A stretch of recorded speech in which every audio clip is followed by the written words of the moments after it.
Pre calculus, थोड़ा सा हमने कैलकुलस और उससे भी पीछे की जो फाउंडेशन है उसको हमने देख लिया है।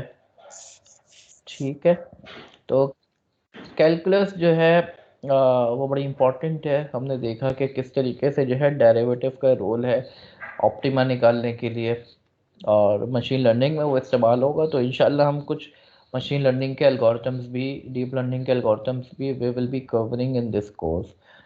ठीक है, तो you will be able to appreciate that whatever we are studying, जो कुछ भी हम स्टडी कर रहे हैं उसकी ज़रूरत कहाँ पड़ रही है। ठीक है, तो मशीन लर्निंग में बहुत ज़्यादा ज़रूरत है, तो इंशाल्लाह वी विल कवर थोड़ी सी गुफ्तगू डिस्क्रीट मैथमेटिक्स पे।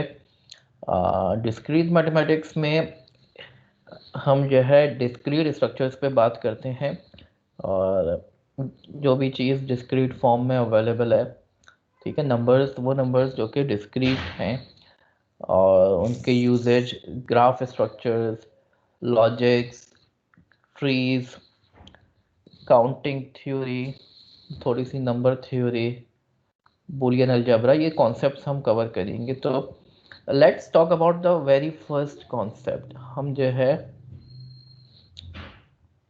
प्रोपोजिशन की बात करते हैं। एक प्रोपोजिशन जो है, इसकी वैल्यू ट्रू भी हो सकती है और इसकी वैल्यू फॉल्स भी हो सकती है। ठीक है, तो फॉर एग्जांपल मैं कहता हूं कि आज जो है संडे है, टुडे इज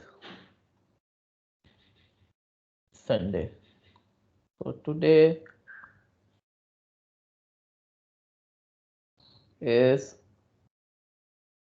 संडे। अब इसकी वैल्यू ट्रू भी हो सकती है, ठीक है, और इसकी वैल्यू फॉल्स भी हो सकती है, डिपेंडिंग अपॉन टुडे क्या है। ठीक है, ये अगर कोई वेरिएबल एक्स है तो एक्स को जो वैल्यू देंगे उसकी बेस पे प्रोपोजिशन की वैल्यू ट्रू भी हो सकती है और फॉल्स भी हो सकती है। ठीक है, तो इफ अगर आज जो है जो भी वैल्यू है, फॉर एग्जांपल आज सैटरडे है तो आज संडे नहीं है, तो इस प्रोपोजिशन की वैल्यू फॉल्स हो जाएगी। ठीक है, ये फॉल्स होगी, तो प्रोपोजिशन ट्रू भी हो सकता है, फॉल्स भी हो सकता है। प्रोपोजिशन के अंदर वेरिएबल्स भी होते हैं, ये एक्स जो है ये प्रोपोजिशनल वेरिएबल कहलाएगा।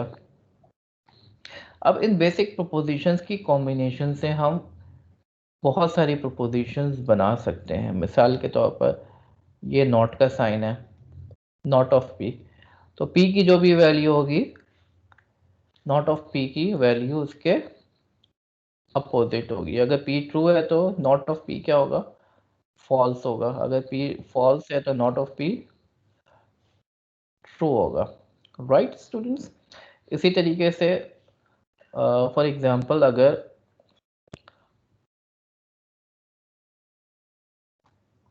दो वेरिएबल है p और q, ठीक है, तो p की वैल्यू अगर ट्रू है तो नॉट ऑफ p की वैल्यू क्या होगी, फॉल्स होगी। ठीक है, आई थिंक कि इसमें कोई प्रॉब्लम नहीं है। राइट स्टूडेंट्स, अगर p की वैल्यू फॉल्स है, नॉट ऑफ p की वैल्यू क्या है, क्या होगी भाई, ट्रू होगी। ठीक है, इसके साथ अगर q भी ले लें, q की वैल्यू ट्रू, ट्रू और ट्रू, फॉल्स और फॉल्स, ट्रू। ठीक है, तो ये हमारे पास पहला जो ऑपरेशन है हमारे पास ये नॉट का था। इसके अलावा एक और ऑपरेशन होता है पी एंड क्यू। ठीक है, ये एंड है। सर ये जो जी, आप प्रोपोर्शन बता रहे हैं तो बेसिकली बुलियन पर बता रहे हैं ना। अगर हम इसको डिस्ट्रीब्यूशंस पर लें जस्ट लाइक अ बायनोमियल डिस्ट्रीब्यूशन, तो p हमारे पास अगर 50% है तो q हमारे पास भी 50% होगा। तो इस तरह हो सकता है ये। वो तो प्रोबेबिलिटी पे चले जाते हैं ना आप फिर। ठीक है, अभी हम प्रोबेबिलिटी पे बात नहीं कर रहे, हम डिस्क्रीट स्ट्रक्चर्स पे बात कर रहे हैं। ठीक है, तो right now keep it simple, अभी हम डिस्क्रीट स्ट्रक्चर पे बात करते हैं। अच्छा, गिव मी 1 मिनट। हेलो, वालेकुम सलाम।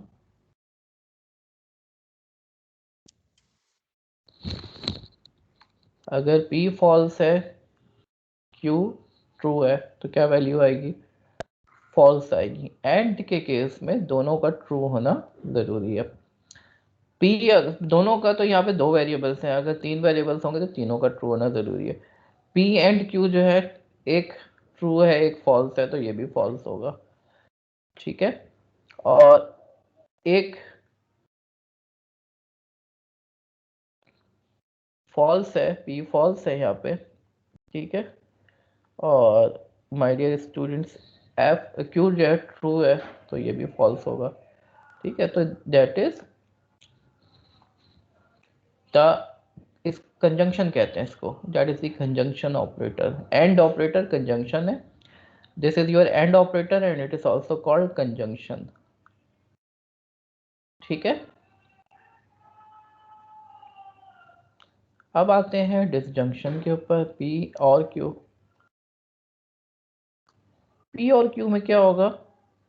अगर दोनों में से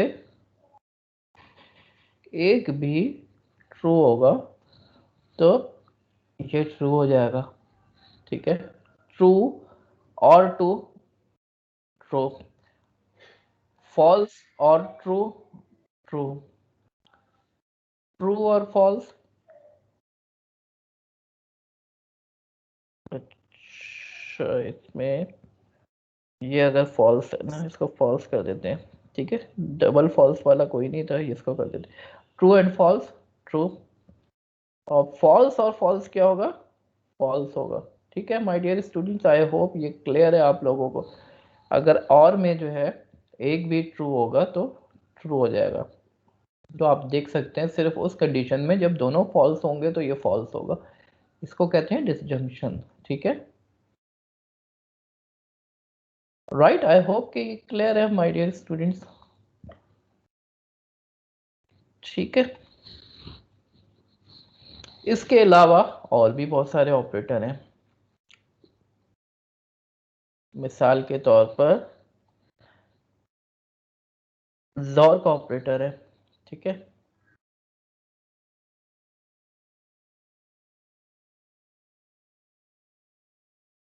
एक्सक्लूसिव और, एक्सक्लूसिव और में क्या होता है? जब इवन नंबर ऑफ ट्रूज होंगे, इवन नंबर ऑफ 1 कह लें, इवन नंबर ऑफ ट्रू कह लें, तो फिर ये ट्रू होगा। Even number of, sorry, odd number of 1 पे ट्रू होगा, इवन नंबर ऑफ 1 पे फॉल्स होगा। ठीक है, तो true true false, false true true. ठीक है, true false true, false false false. ठीक है, ये बात समझ में आई आप लोगों के कि अगर ऑड नंबर ऑफ ट्रू होंगे तो ये ट्रू होगा, इवन नंबर ऑफ ट्रू पे ये फॉल्स होगा। ठीक है, तो यहाँ पर एक 1 है, एक ट्रू है, 1 कह लें, या बेसिकली 1 जो है हमारा ट्रू को रिप्रेजेंट करता है, 0 फॉल्स को रिप्रेजेंट करता है। तो अगर बराबर है तादाद में, इवन नंबर ऑफ ट्रू हैं, तो ये फॉल्स होगा, ऑड नंबर ऑफ ट्रू होंगे तो ये ट्रू होगा। सर हम इसके ये भी तो अलावा कह सकते हैं, सर हम ये भी जी, तो कह सकते हैं अगर सेम ऑपरेटर हो तो ये फॉल्स होगा। ये तो दो, ये सिंपल है। ये तो 2 में है ना, 2 में ना, अगर 3 हो तो फिर क्या होगा? फिर इवन और ऑड देखना पड़ेगा। ठीक है, ठीक है ये तो सर। 2 में तो आपकी बात सही है कि फॉल्स, फॉल्स के साथ अगर फॉल्स आ रहा है तो ये फॉल्स होगा, फॉल्स के साथ ट्रू आ रहा है तो ये ट्रू होगा। ठीक है, तो ये जॉर था। इसके अलावा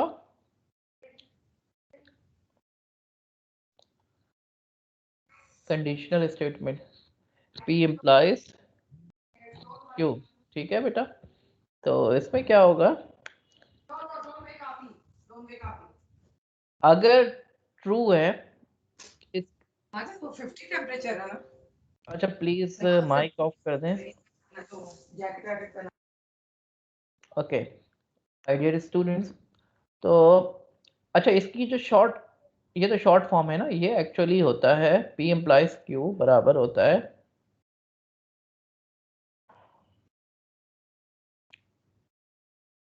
इसको हम लिखते हैं not of P and Q, ठीक है। तो अगर ट्रू ट्रू है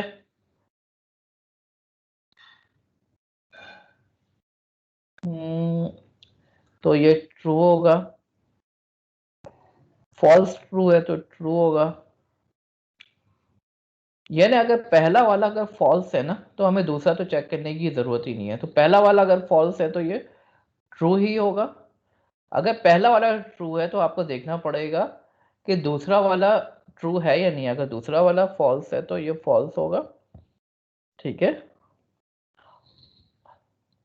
और पहला वाला ट्रू है तो दूसरे वाले को देखना पड़ेगा, पहला वाला ट्रू है दूसरा वाला भी ट्रू होगा तो ये ट्रू होगा। पहला वाला फॉल्स है तो दूसरे वाले को देखने की जरूरत ही नहीं है, ठीक है। और एक और ऑपरेशन है by directional implication,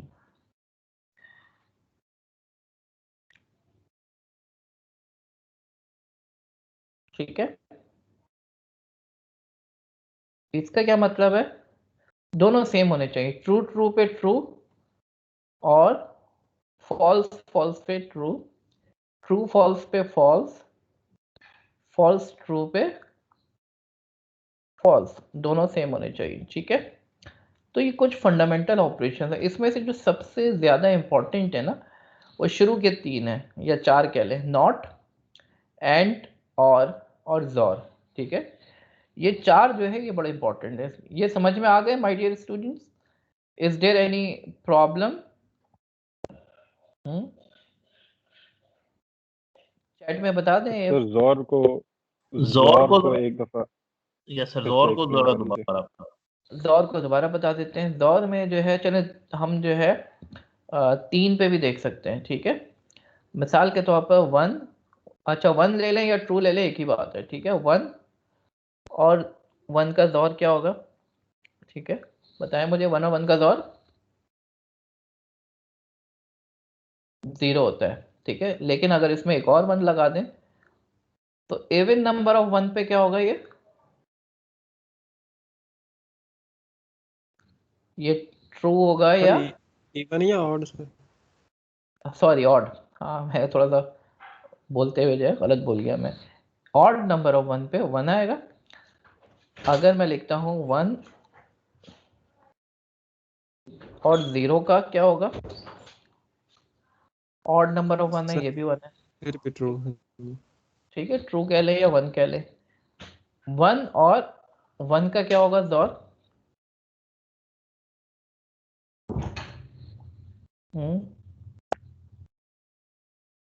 sir zero zero होगा सर, जीरो 0 होगा, ठीक है। Good, right students, I hope ये क्लियर है आप लोगों को, ठीक है। सर ये इसके अंदर ऑड नंबर ऑफ ट्रू देखता है, ऑड नंबर ऑफ फॉल्स भी देखता है। मतलब अगर 3 फॉल्स हो या 5 फॉल्स हो तो क्या आंसर आएगा? 3 अगर 1 है, 3 अगर 1 है तो आंसर 1 आएगा। 3 अगर 0 है तो आंसर क्या आएगा, कितने 1 कितने हैं यहाँ पे, 0 1, तो इवन है। तो इवन नंबर ऑफ 1 पे क्या आंसर आता है, 0 आते हैं। 3 अगर 0 होंगे तो आंसर 0 आएगा, ठीक है। हमें जो है वंस की तादाद को काउंट करना है, वंस कितने हैं। ऑड होंगे तो क्या होगा, 1 आंसर आएगा, ठीक है। ऑड होंगे तो 1 आंसर आएगा। चले जी, आई होप कि अब क्लियर है चीज़ें आप लोगों को। अभी इसकी एक और एग्जांपल भी हम करेंगे। तो हमने जो है प्रोपोजिशन के अंदर नेगेशन को देख लिया, कंजंक्शन को देख लिया, और ट्रुथ टेबल, ये जो हमने बनाया था इसको ट्रुथ टेबल कहते हैं, ठीक है। ये जो हमने टेबल बनाया था इसको ट्रुथ टेबल कहते हैं। डिसजंक्शन पे भी बात कर ली हमने, कंडीशनल स्टेटमेंट पे भी बात कर ली, और बाय कंडीशनल स्टेटमेंट पे भी बात कर ली, ठीक है। इसके अलावा यही चीज जो है हमारे पास बूलियन अलजेब्रा में भी इस्तेमाल होती है। मिसाल के तौर पर मैं ड्रॉ करता हूँ एंड गेट, ठीक है, ये एंड गेट है, this is your and gate. And gate के अंदर जो आप इनपुट देते हो, मिसाल के तौर पर एक ए है और एक बी है, ठीक है, और ये आउटपुट जो आ रहा है इसको ए एंड बी कहा जाता है। इसके लिए डॉट भी इस्तेमाल किया जाता है, ठीक है, मल्टीप्लिकेशन के बराबर होता है एंड ना, राइट स्टूडेंट्स। तो दोनों ट्रू होंगे तो ट्रू होगा, अगर एक भी फॉल्स है तो ये पूरा फॉल्स हो जाएगा, ठीक है।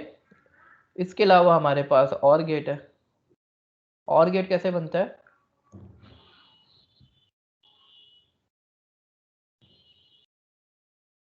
ठीक है, ये और गेट है। ये बात समझ में आ रही है स्टूडेंट्स? नॉट गेट क्या होता है? ये नॉट गेट है, बबल लगता है इसमें, जो भी दोगे उसको उल्टा कर देगा, ठीक है।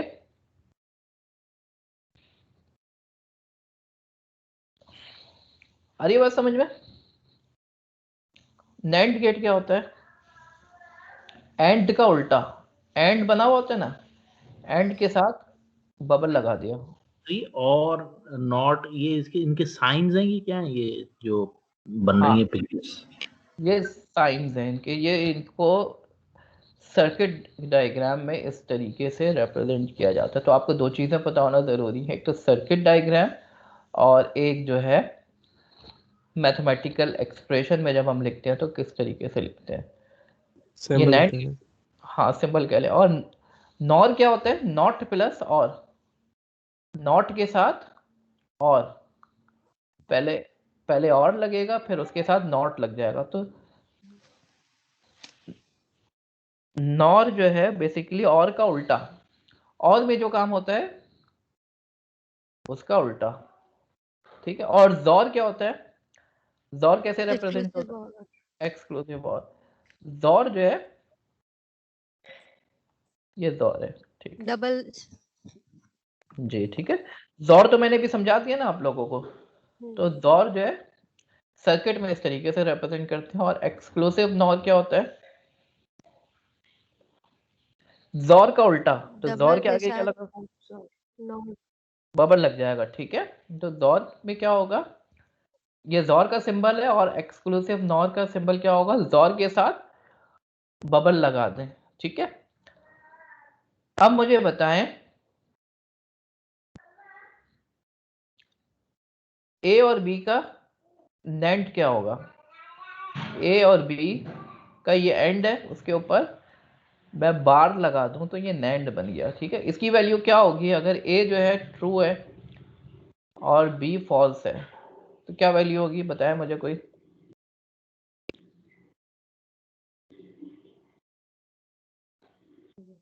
नैंड क्या होगा ए और बी का? ट्रू और फॉल्स का नैंड क्या होगा? ट्रू और फॉल्स का फॉल्स होगा और फिर उसका नेगेट निकालेंगे तो ट्रू हो तो ये जाएगा। क्या आंसर आएगा? ट्रू आएगा, ठीक है। ये किसके बराबर होगा? ट्रू के, ठीक है। क्योंकि ए और बी का अगर एंड निकालेंगे तो ये आएगा ट्रू और फॉल्स का एंड फॉल्स आएगा और उसका उल्टा कर दें तो ट्रू हो जाएगा, ठीक है। आ रही है बात समझ में? और ट्रू और फॉल्स का नॉर क्या होगा? नॉर को जो है हम प्लस से भी रिप्रेजेंट करते हैं, और को सॉरी, और को हम प्लस से भी रिप्रेजेंट करते हैं। तो अगर ए ट्रू है बी फॉल्स है तो इसका नॉर क्या होगा? ये नॉर है, ट्रू होगा। ट्रू होगा और उसका नेगेशन लगा लेंगे तो फॉल्स हो जाएगा। तो ये फॉल्स हो जाएगा, ठीक है। तो ये ट्रू है, ए की वैल्यू ट्रू है, बी की वैल्यू फॉल्स है। तो ट्रू और फॉल्स का क्या होता है? ट्रू होता है, उसका निगेशन निकालेंगे तो ये फॉल्स हो जाएगा, ठीक है। यहां तक के बात क्लियर है? अच्छा, एक चीज होती है टोटोलॉजी। टोटोलॉजी का मतलब क्या होता है? ऐसी प्रोपोजिशन जो कि हमेशा ट्रू हो, ऐसी प्रोपोजिशन जो कि हमेशा ट्रू हो। मिसाल के तौर पर ए और नॉट ऑफ ए का और ए और नॉट ऑफ ए का और क्या होगा, हमेशा ट्रू होगा। कैसे, अगर चेक करें इसको, ए और नॉट ऑफ ए, ठीक है, ए की वैल्यू क्या है,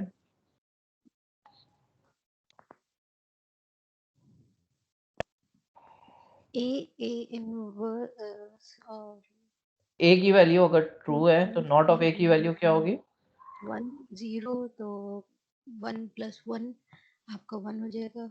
हाँ अच्छा यहाँ पे करते हैं ना ट्रुथ टेबल में, ए की वैल्यू ट्रू है तो ए नॉट की वैल्यू क्या होगी,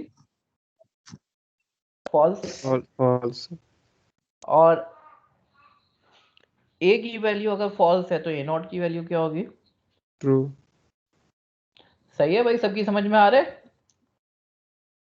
अब इनका अगर आप और करो, ए और ए नॉट का और करें तो क्या आंसर आएगा,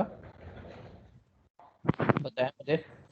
सर ट्रू ही आएगा। ट्रू आ जाएगा, ट्रू और फॉल्स क्या होगा, ट्रू ट्रू आएगा, और फॉल्स और ट्रू क्या होगा, ये भी वो ट्रू भी होगा। ट्रू आएगा।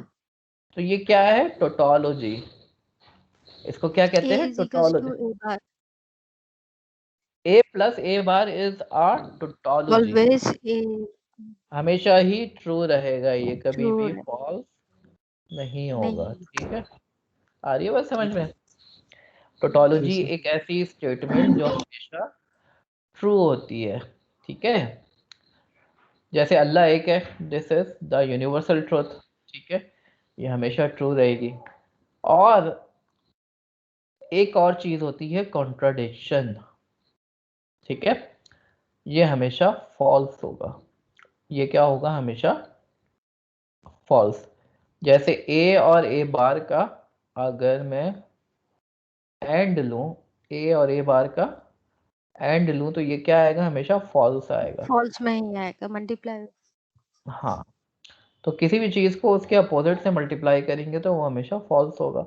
तो यहाँ पे निकाल के देखते हैं, ए की वैल्यू क्या है, ट्रू, और ए बार की वैल्यू क्या होगी, फॉल्स। तो ए इंटू ए बार क्या होगा, फॉल्स, ट्रू और फॉल्स का एंड क्या होता है, फॉल्स होता है। ठीक है, और फॉल्स और ट्रू का एंड क्या होता है, फॉल्स हो जाएगा। फॉल्स होता है। ठीक है, ये बात समझ में आ रही है।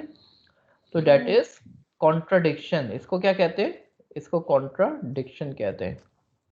दिस इज कॉन्ट्राडिक्शन और this is tautology.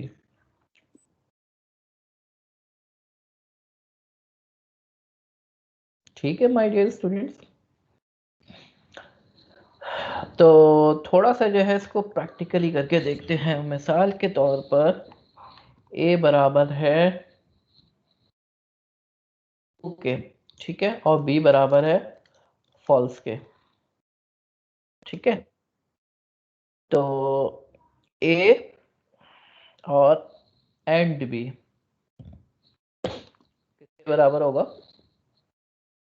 Print a and b, तो क्या आंसर आएगा, फॉल्स। फॉल्स आएगा। ठीक है, इसी तरीके से प्रिंट a और b क्या होगा, ट्रू। ट्रू। ठीक है, और प्रिंट कराए अगर not of a and b, ठीक है, तो ये किसके बराबर हुआ, नेंट के बराबर हुआ। ठीक है, जी sir. This is your NAND gate. तो ये किसके बराबर हो, a और b को निकालो और उसका नॉट ले लो, तो ट्रू। ये किसके बराबर, ट्रू होगा। ठीक है, और प्रिंट नॉट ऑफ a और b, ये किसके बराबर होगा, नॉर गेट है। फॉल्स। Yes sir. ठीक है, तो ये फॉल्स हो गया। Right students, I hope things are clear. तो यस सर। इसी तरीके से और भी हैं, मेरा ख्याल है दौर जो है यूं चलता है, ये वाला साइन जो है दौर के लिए होता है मेरा ख्याल है। तो ये देखें ना आप, ए किसके बराबर है, ट्रू के, बी बराबर है फॉल्स के, तो दिस इज योर जोर गेट। ठीक है सर ऑड है ना, वो ऑड है इस वजह से, इसी में। जी, ऑड नंबर ऑफ ट्रू है तो क्या आंसर आएगा, ट्रू आंसर आएगा। ठीक है, चल एनी मैसेज। अच्छा, यहाँ पे कोई क्वेश्चन पूछा गया है, जोर और नॉर में फर्क है बहुत, क्यों नहीं फर्क है मीर बलाज, आप गौर करें इसके ट्रुथ टेबल में। जोर में क्या होता है, ऑड नंबर ऑफ वंस पे आंसर वन आता है, जबकि नॉर में क्या होता है, जब सारे वन होंगे तो आंसर फॉल्स आएगा, और सॉरी सारे जीरो होंगे तो आंसर वन आएगा, अदरवाइज फॉल्स आएगा। तो दो में तो चलो हो सकता है कि सेम ट्रुथ टेबल बन रहा हो, तीन में चार में पता चलता है आपको। ठीक है, ये आपने बिल्कुल सही बताया। एक्स का मतलब है एक्सक्लूसिव, एक्सक्लूसिव और, ठीक है, नॉर का मतलब है नॉट ऑफ ऑल।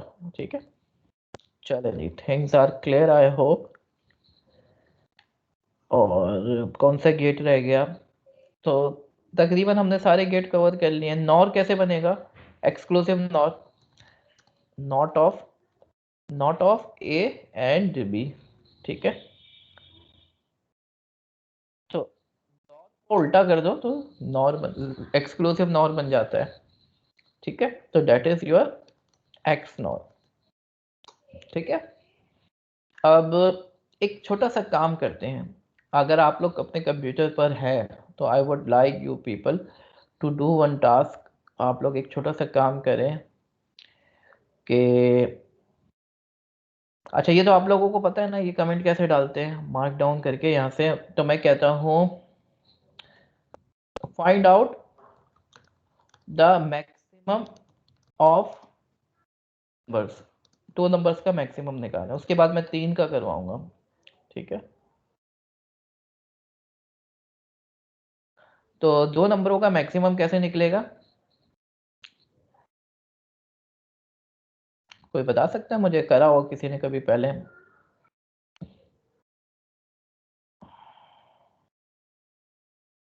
जी, कैसे निकलेगा दो नंबरों का मैक्सिमम, दो नंबरों में मैक्सिमम का क्या मतलब होता है, दोनों में से कौन सा बड़ा है वो सर प्रिंट करा। मैक्स का फंक्शन यूज करेंगे। हाँ, फंक्शन नहीं यूज करे अभी। ठीक है, सिर्फ Okay. फंक्शन तो हमने Sir, पढ़ा ही नहीं। if we doing with the two numbers तो फिर if का चेक लगा लेंगे। हाँ, लेट सपोज हमारे पास फर्स्ट नंबर आ रहा है, फर्स्ट नंबर, ठीक है, A, and the second number is B. ठीक है, दोनों को इनपुट ले लिया हमने, और यहाँ पे इसको इंटीजर में टाइपकास्ट कर लेंगे ताकि हम कंपैरिजन कर सकें, राइट। तो लेट सपोज हमारे पास 3 और 4 आया, तो कैसे चेक करेंगे, अब ये नंबर तो कुछ भी इनपुट आ सकते हैं ना, तो हम कहते हैं if A is greater than B, तो क्या होगा, कौन सा बड़ा होगा, अगर ए बी से बड़ा है तो ए सबसे बड़ा है इनमें, राइट। तो A yes sir. Is Greater maximum, than हाँ मैक्सिमम है, अदरवाइज कौन सा मैक्सिमम है, बी B। Is maximum. ठीक है, 4 इज मैक्सिमम। यहां तक कि किसी को कोई बात समझ में ना आई हो तो पूछ सकता है। ठीक है, I hope things are clear, right my dear students, any issues. No thank you. Great, sir चलो क्या आप ये जरा क्लियर करवा दीजिए, हमने इंडेक्स ए लिया तो ये इंडेक्स वाला मैंने बाकी उसमें भी देखा, मुझे इसमें समझ नहीं आ रही थी, ये ऊपर जो हमने प्रिंट ब्रैकेट के अंदर ए हमने दिया, इंडेक्स की जगह दी है ना हमने। ये सर ये सर ये सर इसकी सब ये ए की वैल्यू प्रिंट हो जाएगी, ये प्रिंट का फंक्शन जो है उसको जितनी चीजें दोगे वो सब प्रिंट कर देगा। ठीक है, तो सर इसका प्रिंट को कॉन्सेप्ट ना जरा क्लियर हाँ, करवा दे सर। दूसरी क्लास में भी सर इस तरह का टॉपिक आया था तो वो मुझे क्लियर नहीं हो पा रहा था कि हम यहाँ पे ये कैसे यूज कर लेते हैं। अच्छा देखो पहले ये सबसे बताएं आसान सर, सबसे आसान तरीका जो है ना, ये है कि आप जो है कॉमा लगा के जो जो चीज़ें देनी है, तो पहले ए की वैल्यू प्रिंट होगी, ये इंडेक्स नहीं है, ठीक है ना। फिर उसके बाद कॉमा लगा, अब उसके बाद जो चीज़ दी हुई है वो प्रिंट होगी, उसके बाद कॉमा लगाया, कुछ और प्रिंट कराना है वो प्रिंट करा दो। जो भी चीज़ें दोगे लाइन से, कॉमा कॉमा से सेपरेटेड है। ये कितनी चीज़ें दी हैं हमने प्रिंट को प्रिंट करने के लिए, एक और दो चीज़ें दी हैं, तो दोनों को एक एक करके प्रिंट कर दिया इसने, बस। ठीक है सर इसमें ये हो रहा है कि हमने वेरिएबल नाम दिया और वेरिएबल के साथ जो हमने कुछ प्रिंट करवाना है वो हमने रख दिए। हाँ बस बिल्कुल, ए की वैल्यू प्रिंट करेगा, क्योंकि ये वेरिएबल नहीं है इस मैक्सिमम, तो ये एज इट इज प्रिंट हो जाएगा। ठीक है, आ रही है बात समझ में? जी सर, आगे शुक्रिया। ठीक है, गुड। अब अगला जो टास्क है जिसमें ऑपरेटर्स का इस्तेमाल होगा, सर ये वो कॉमे के बाद स्पेस है आगे है? हाँ ये इज मैक्सिमम से पहले स्पेस है? जी हाँ, वो स्पेस ना लगाए, वो खुद ही लगा रहे स्पेस में। ठीक है, वो खुद ही लगा रहे, एक के बाद स्पेस लगा रहे, तो जितनी चीजें ये प्रिंट करेगा उसके बीच में स्पेस भी लगाएगा। सर अगर इसका एवरेज निकालना हो विदाउट फंक्शन तो कैसे होगा? एवरेज निकालना हो, एवरेज तो बहुत सिंपल सा है, a plus b divided by 2. Divided by 2 बस। ठीक है, a plus B divided by 2। ठीक है, यस बिल्कुल ठीक, इज द एवरेज। ठीक है, तो बहुत आसान है। अच्छा ये कोड है। ठीक है, तो दिस इज द एवरेज। ठीक है, 3.5 एवरेज आया। अब आते हैं find out maximum between 3 numbers. 3 नंबरों का मैक्सिमम निकालना हो तो कैसे निकालेंगे?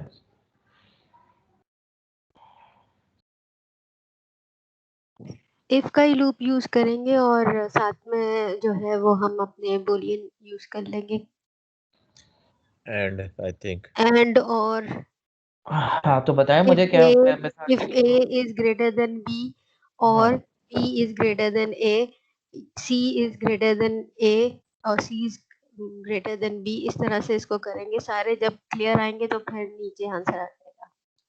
पहले तो मुझे मैं बताएं। कॉम्बिनेशन से सेट लगाएंगे हम A B C, for example A greater than B and then A greater than C then B greater than C, और बिल्कुल फिर हम बिल्कुल, चेक लगा 3 4 और -1। तो पहले क्या लिखेंगे कि हम चेक करेंगे क्या a बड़ा है तीनों में सबसे, तो अगर a if a is greater than b greater than b और and a is greater, and a is greater than c, तो क्या होगा ये, इसका मतलब क्या हुआ, a दो is condition greater than c। b and c। ठीक है ना, b एंड c दोनों से बड़ा है, तो क्या होगा, ये कौन सा बड़ा होगा, a इज मैक्सिमम निकालना है। Is maximum. दूसरी कंडीशन क्या होगी, एल्स, एल्स नहीं होता इसमें, एलिफ होता है। ठीक है ना, एल्स इफ को लिखते हैं एलिफ। ठीक है, ये पहली बार आया है शायद, तो एलिफ, एलिफ जो है शॉर्ट फॉर्म है एल्स इफ की, तो क्या कंडीशन लगेगी, अब बी को फिर चेक हम करेंगे। b के साथ करेंगे ना, b is greater then a और b is greater then c, बल्कि एंड लगाएंगे, एंड के ऑपरेटर आप जी, b is greater then a and b। ठीक है, अच्छा जी आगे चलते हैं, तो ये क्या होगा, कौन सा मैक्सिमम है, b इज मैक्सिमम, और अदरवाइज क्या होगा, हमें पता है कि सी इज मैक्सिमम, हमें चेक करने की जरूरत भी नहीं है, चेक भी कर सकते हैं चाहे तो। ठीक है, तो कौन सा मैक्सिमम है, 5। ठीक है, तो ये समझ में आ रहा है एनीवन जिसको क्लियर ना हो? सर ये एल्स और एलिफ का फर्क बता दें। एल्स तो सिर्फ जब आपके पास कोई कंडीशन ना हो। ठीक है, एलिफ लगाते हैं जब आप इफ के बाद, नेस्टेड। हाँ एल्स इफ जब करते हैं ना, एल्स इफ लिखते हैं दूसरी प्रोग्रामिंग लैंग्वेज में। अगर ये ना हो तो फिर चेक करो क्या ये है, ये भी ना हो तो फिर कुछ भी चेक करने की जरूरत नहीं है, डायरेक्ट प्रिंट कर दो।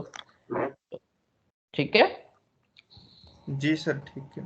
गुड, तो I think things are clear. अब एक और जो असाइनमेंट देना चाह रहा हूं मैं, ठीक है, सॉर्ट द 3 नंबर। सॉर्टिंग तो सबको पता है ना क्या होती है, Yes. ठीक है। सॉर्टिंग का मतलब है तरतीब में लेकर आना।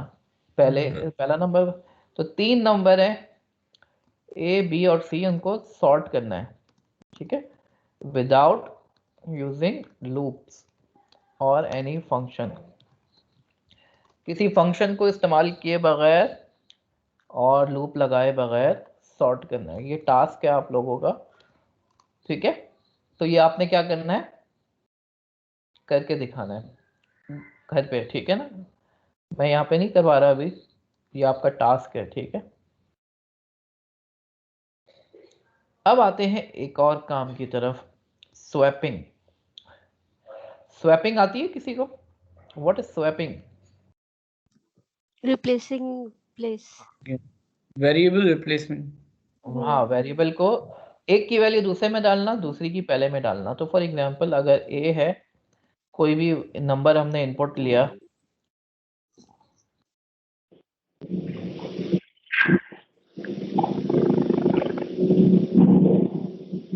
माइक ऑफ करते हैं प्लीज। अच्छा, first number and second number, अब इन दोनों को रिप्लेस करना हो तो कैसे करेंगे? तो टेम्पररी वेरिएबल में रखेंगे पहले को, फिर पुश करेंगे सेकंड को फर्स्ट के अंदर, और फिर टेम्पररी वेरिएबल से फर्स्ट वाला लेके सेकंड की जगह रखेंगे। बिल्कुल सही है। तो जैसे एक ग्लास है, 2 ग्लास है and you want to exchange their whatever inside the glass, जो भी ग्लास के अंदर है आप एक्सचेंज करना चाह रहे हैं, तो क्या करेंगे हम? पहले ग्लास का पानी दूसरे में तो नहीं डाल सकते, वो तो मिक्स हो जाएगा। तो क्या करेंगे, पहले ग्लास का पानी जो है एक तीसरे ग्लास में डालेंगे, ठीक है। अब पहला ग्लास खाली हो गया, तो अब हम क्या कर सकते हैं, दूसरे ग्लास का पानी पहले में डाल सकते हैं, ठीक है। तो मैं इसको अगर डायग्रामेटिकली एक्सप्लेन करूँ आप लोगों के लिए, तो मिसाल के तौर पर ये 2 ग्लास है, ठीक है, और इनका पानी आपको शिफ्ट करना है। तो ये ए के अंदर और ये बी के अंदर, ठीक है, पानी मौजूद है, पानी है, एक के अंदर जूस है, तो एक तीसरा गिलास लेना पड़ेगा, सी। तो पहले क्या करोगे, फर्स्ट स्टेप में ए का पानी जो है कहीं पे डाल दोगे ताकि ए का पानी ज़ाया ना हो। तो पहले स्टेप में आप क्या करोगे, ए का पानी सी के अंदर डाल दिया। दूसरे स्टेप में क्या करोगे, अब क्या कर सकते हैं हम, बी ए तो का पानी ए के अंदर डालना है। हाँ, ए तो खाली हो गया ना, तो दूसरे स्टेप में क्या करोगे, बी का पानी, ठीक है, ए के अंदर डाल दिया। तो बी का काम तो खत्म हो गया, बी जो है उसकी वैल्यू चली गई, अब बी खाली पड़ा हुआ है। तो क्या कर सकते हैं हम, सी का पानी ए में, बी में डाल। बी में। बी में, ठीक है, बी खाली हो गया ना, ए में तो बी का पानी आ गया। और थर्ड स्टेप में हम क्या करेंगे, सी का पानी जो है बी के अंदर डाल दिया। सी में किसका पानी पड़ा होता, ए का। ए का पानी पड़ा होता। तो सी का पानी जो है बी में गया, तो इसका मतलब है ए का पानी जो है बी में चला गया, और बी का पानी ए में पहले ही जा चुका था, ठीक है। तो let's suppose we do it here. तो लेट्स सपोज हमारे पास एक नंबर है ए 7 और बी क्या है 10। अब इनको स्वैप करना है, तो हमें एक थर्ड वेरिएबल चाहिए, c इज इक्वल टू, क्या करेंगे सबसे पहले, ए। और करेंगे ए में डाल दिया, ए खाली हो गया, अब ए में क्या डाल सकते हो, बी डाल सकते बी। हो, और now B B, is equal to C. C. तो आफ्टर स्वैपिंग ए किसके बराबर हुआ, ए को, ठीक है, sorry, A is equal to A and B is equal to B, ठीक है। तो आफ्टर स्वैपिंग हमारे पास ए क्या हो गया 10 हो गया, और बी क्या हो गया 7 हो गया, ठीक है। पहले क्या था, ए में 7 था और बी में 10 था, राइट। यहां तक के किसी की समझ में ना आया हो? जी my dear students, is it clear to everyone? Yes. ठीक है, anyone who has not got this swapping तो पूछ सकता है। ठीक सर है, ये थर्ड वेरिएबल यूज किए बगैर कर सकते हैं हम इसको स्वैप? यही मैं करवाने वाला हूँ अभी। ठीक है, sir this is what we are sir going to do now. हाँ, सर ये स्वैपिंग क्यों, मतलब why we use swapping? I mean there is any reason for using swapping? I mean swapping की बहुत सारी जगहों पे जरूरत पड़ती है। डेटा स्ट्रक्चर्स में ज्यादा यूज करते मिसाल के तौर पर आप सॉर्ट करना चाह रहे हैं कुछ नंबर्स को, ठीक है, तो सॉर्टिंग के दौरान आपको स्वैपिंग की ज़रूरत पड़ती है। जैसे बबल सॉर्ट है, उसमें स्वैपिंग की ज़रूरत है। हैं। और सॉर्टिंग तो हर जगह पे इस्तेमाल होती है, ठीक है, और बहुत सारी जगहों पे स्वैपिंग जो है ये एक फंडामेंटल ऑपरेशन है and it is used in different algorithm. जितने भी एल्गोरिथम्स हैं हमारे पास ग्राफ थ्योरी के या अभी पढ़ेंगे इंशाल्लाह आप लोग एक कोर्स डेटा स्ट्रक्चर्स का, तो ग्राफ थ्योरी या इसके जितने भी एल्गोरिथम्स हैं डेटा स्ट्रक्चर्स में, ट्रैवलिंग सेल्समैन प्रॉब्लम हो गई और बहुत सारे, उसके अंदर जो है स्वैपिंग बहुत ज़्यादा इस्तेमाल होती है। यस सर, इसका वाइडली यूज फाइनेंस में भी है। जी बिल्कुल, तो ये बहुत सारी जगहों पे इसका इस्तेमाल होता है। ठीक है, तो बहुत बुनियादी ऑपरेशन है जो कि हर जगह पे इस्तेमाल होगा। तो now the next task is to sort two numbers without using, sort है कि स्वैप है? सॉरी स्वैप, सॉरी हाँ swap, swap two numbers using without using third variable. जी करें इसको।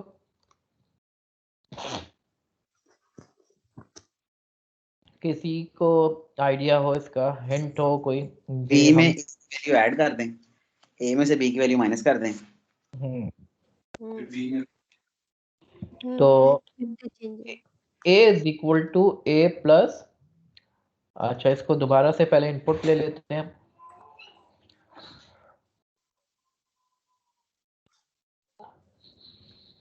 तो इनपुट ले लेते हैं मिसाल के तौर पर 5 and 2, ठीक है, तो a is equal to A plus B कर दें तो क्या हो जाएगा? a में क्या वैल्यू गई? a और b की वैल्यू a के अंदर चली गई। ठीक है, अच्छा प्लस से ये फायदा है ना कि हम जो है जब हम प्लस कर रहे हैं तो माइनस करके हम एक वैल्यू को खत्म भी कर सकते हैं। ठीक है, दूसरी वैल्यू बच जाएगी। प्लस का ये फायदा है, यही काम हम मल्टीप्लाई से भी कर सकते हैं। ठीक है, वो भी मैं बताता हूँ अभी। तो a is equal to A plus B, तो a के अंदर क्या चला गया? a now holds values of a and b। a के अंदर अब a और b दोनों की वैल्यू चली गई। ठीक है,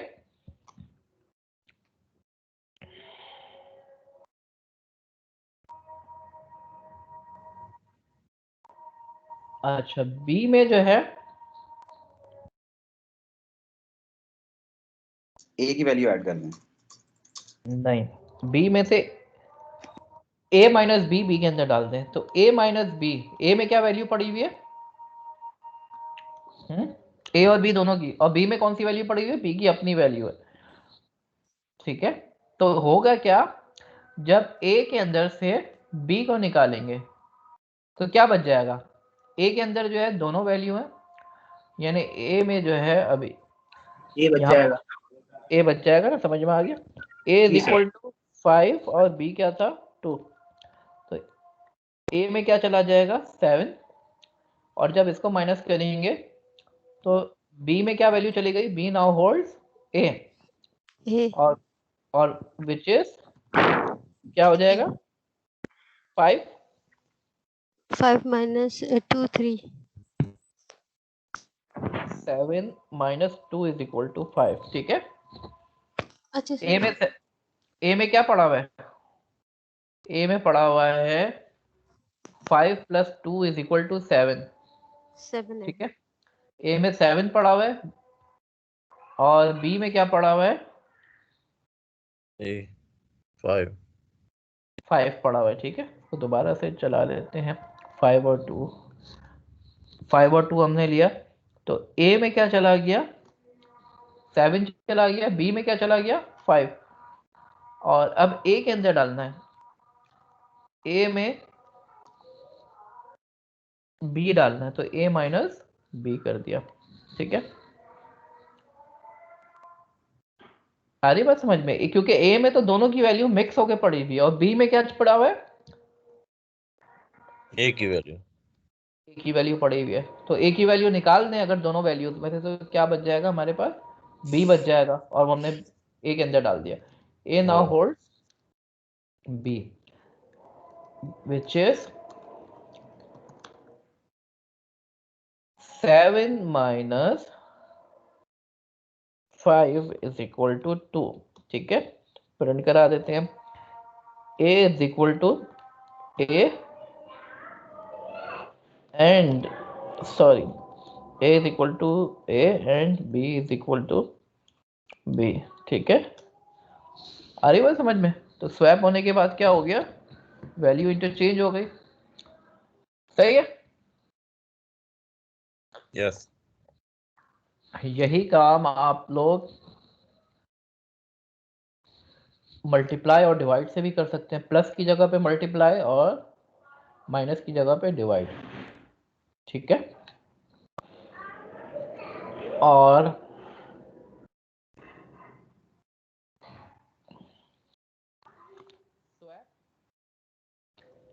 two variables using XOR operator. ठीक है, XOR से भी यही काम कर सकते हैं।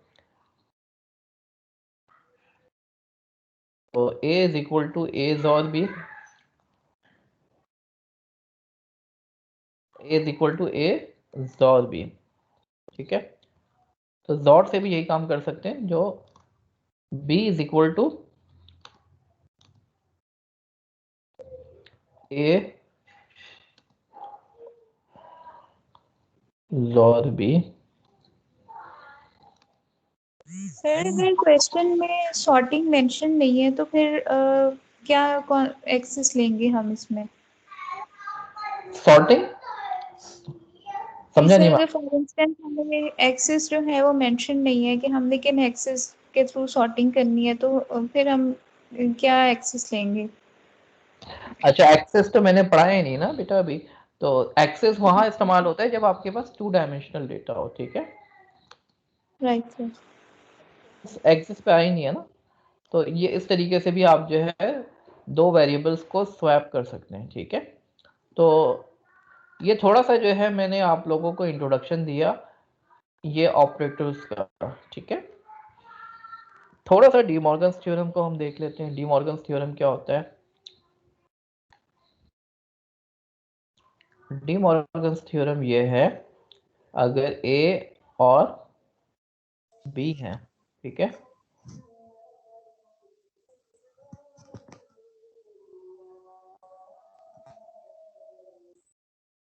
और इनका नॉट लगा हुआ है, ठीक है, तो जब ये नॉट को तोड़ेंगे तो ये क्या बन जाएगा, नॉट अलग अलग कर दें अगर प्लस जे, सर प्लस नहीं आएगा बीच में? ए नॉट प्लस, अच्छा ठीक, अभी मैंने कुछ लगाया भी नहीं है, वैसे प्लस नहीं आएगा, यहाँ पे डॉट आएगा। ठीक है, मल्टीप्लाई आएगा। मल्टीप्लाई होगा। जब इसको तोड़ेंगे तो क्या हो जाएगा, इसी तरीके से अगर a और b का एंड हो रहा है, ठीक है, दोनों को पहले एंड कर रहे हैं और फिर नॉट ले रहे हैं, तो ये बराबर होगा, अलग अलग इनको तोड़ दें अगर, तो एंड जो है और बन जाएगा। ठीक है, अगर अलग अलग कर दें। ठीक है, आगे बात समझ में? अच्छा, आगे चलते हैं। अच्छा, अगर आप लोगों ने मैथमेटिक्स भी पढ़नी है ना, मशीन लर्निंग की, जो कि पढ़ ही रहे हैं आप लोग, लेकिन जब आप डेरिवेशंस देखेंगे मशीन लर्निंग की, तो वहाँ पे ये ऑपरेटर बड़ा इस्तेमाल होता है। ठीक है, उल्टा ए कह लो इसको। ठीक है, इसका क्या मतलब होता है, कोई बताएगा मुझे? जी हाँ, इसको कहते हैं यूनिवर्सल क्वांटिफायर। ठीक है, इसका मतलब क्या होता है?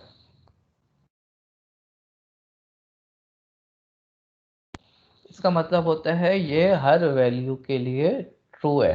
ठीक है, फॉर ऑल वैल्यूज ऑफ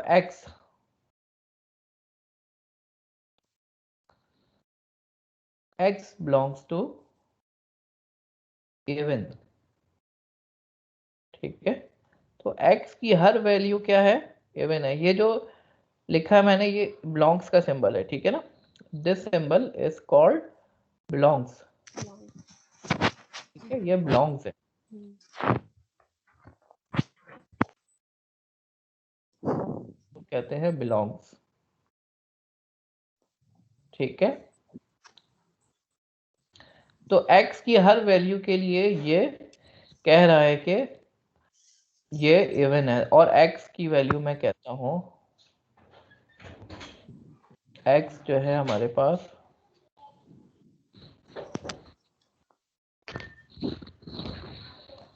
2, 3 और 4 है। तो क्या ये ट्रू है? स्टेटमेंट, प्रोपोजिशन ट्रू है? बताएं मुझे। Yes sir. हर वैल्यू के लिए ट्रू है x की? I think so. x की क्या वैल्यू है? x की value True for the 2 and 3. 3 के लिए क्या ट्रू है क्या ये? हाँ, सर ये ऑड के लिए नहीं है सर।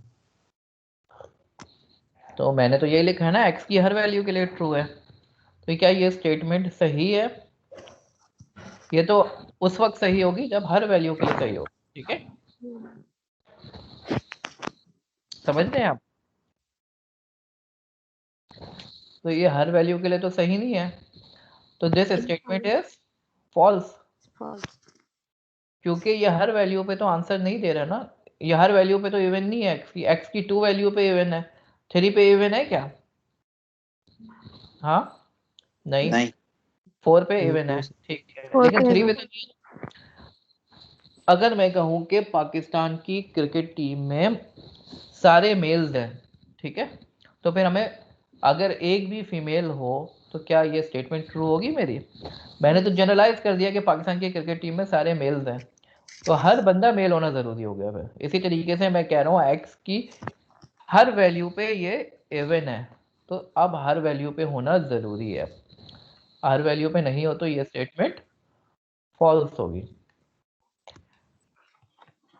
अब मैं कहता हूं there exist one value of x for this statement is true।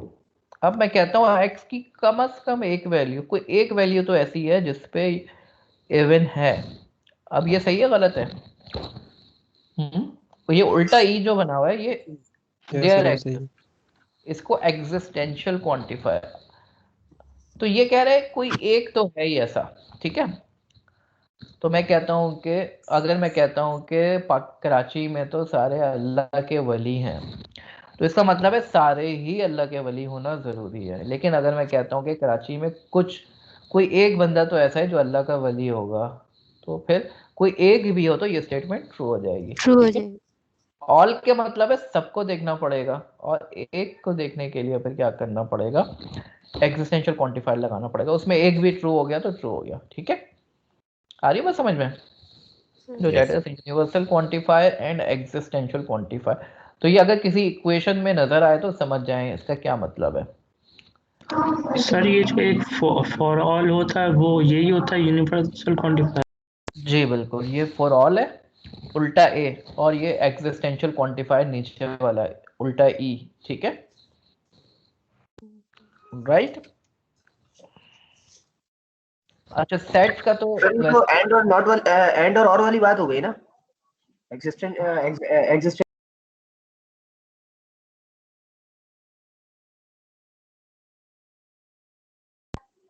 Sir ये तो एंड और वाली बात हो गई ना, एग्जिस्टेंशियल और यूनिवर्सल में। जी जी वही बात है। वही ओके।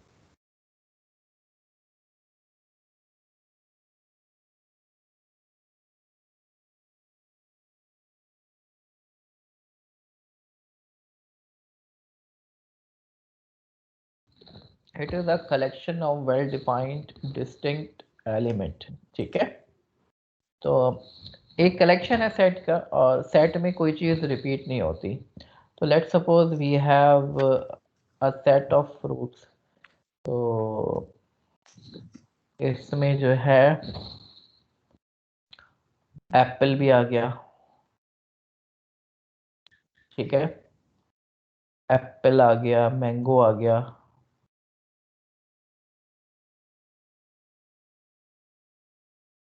ठीक है, और बहुत सारे, ऑरेंज आ गया। ठीक है, ये सेट है। अब मैं कहूं कि अगर मैं बात करूं फूड की, ठीक है, एक सेट है फूड का, तो फूड के अंदर जो है बहुत सारी चीज़ें आएंगी, एप्पल भी आएगा, ऑरेंज भी आएगा, मैंगो भी आएगा, और फूड के अंदर और भी चीज़ें आएंगी। मिसाल के तौर पर गंदम भी आ जाएगा, मिसाल के तौर पर वेजिटेबल्स भी आ जाएंगे। ठीक है, तो फ्रूट जो है, फ्रूट जो है वो बाय डिफॉल्ट फूड के अंदर शामिल होगा, है ना। फ्रूट में तो सब आ जाएंगे, एग्री करते हैं। तो फ्रूट जो है एक सबसेट है, फूड का फ्रूट सबसेट, पार्ट। फूड का सबसेट है, ठीक है ना। और फूड क्या है, सुपरसेट है। फूड सुपरसेट है और फ्रूट सबसेट है, ठीक है। और एक और चीज होती है पावर सेट। पावर सेट क्या होता है ये भी बता देता हूं मैं आपको। तो मिसाल के तौर पर एक सेट है 1 2 और 3, ठीक है। अगर ये x है तो इस x का पावर सेट क्या होगा, 2 की पावर 3। हाँ, इसमें कितने होंगे, 8 एलिमेंट्स होंगे। 2 की पावर 3 का है, क्योंकि इसमें 3 है। Number of 3 elements. Mod of x क्या है, मॉड ऑफ x जो है 3 है, ठीक है। नंबर ऑफ एलिमेंट्स कितने हैं सेट के अंदर, 3। तो 2 की पावर 3 इसके अंदर पावर सेट में एलिमेंट्स होंगे। कितने एलिमेंट्स होंगे पावर सेट के अंदर, 3। 2 की पावर 3 8। तो ये हमारे पास क्या सेट बनेगा, सारी पॉसिबिलिटी। तो 1 2 2 1 2 1 भी 3। आएगा, पहले 1 आएगा, फिर 2 आएगा, ठीक है। और क्या आएगा, 3 आएगा, ठीक है। और क्या आएगा, 1 1 आएगा। 1 1 नहीं होगा, 1 1 तो एक ही 1 बात है। 2 हो जाएगा ना। 1 2 2 1 2 1 3 1 3 2 3 फिर 2 3 हो जाएगा और एक नल सेट हो जाएगा। और एक नल सेट भी होगा। तो नल सेट हम पहले लिख देते हैं, इसको यूं भी लिख सकते हैं और इसको यूं भी लिख सकते हैं, ठीक है। एम्प्टी भी लिख सकते हैं, ठीक है। तो ये जो है थोड़ी सी बेसिक्स थी, इसको कवर कर लिया हमने। यहाँ तक की बात समझ में आ गई, तो आगे चलते हैं हम। मैट्रिसेस। मैट्रिसेस थोड़ी सी पढ़ लेते हैं। मैट्रिक्स जो है हमने नमपाई पे थोड़ा सा देखा भी था पहले, दोबारा से देख लेते हैं। इंपोर्ट नमपाई एस एनपी, ठीक है। तो अगर मैं बनाऊं np डॉट अरे, अपनी मर्जी की अरे बनाना चाह रहा हूँ, अपनी मर्जी का, तो मैं कहता हूँ 1 2 और 2 3, ठीक है। तो ये अगर एक मैट्रिक्स है x, राइट, इसको प्रिंट करा के देखें x डॉट शेप करके, इसकी शेप देखना चाहें तो 2 बाय 2 का मैट्रिक्स है ये। एग्री करते हैं बिल्कुल इस बात पे जी।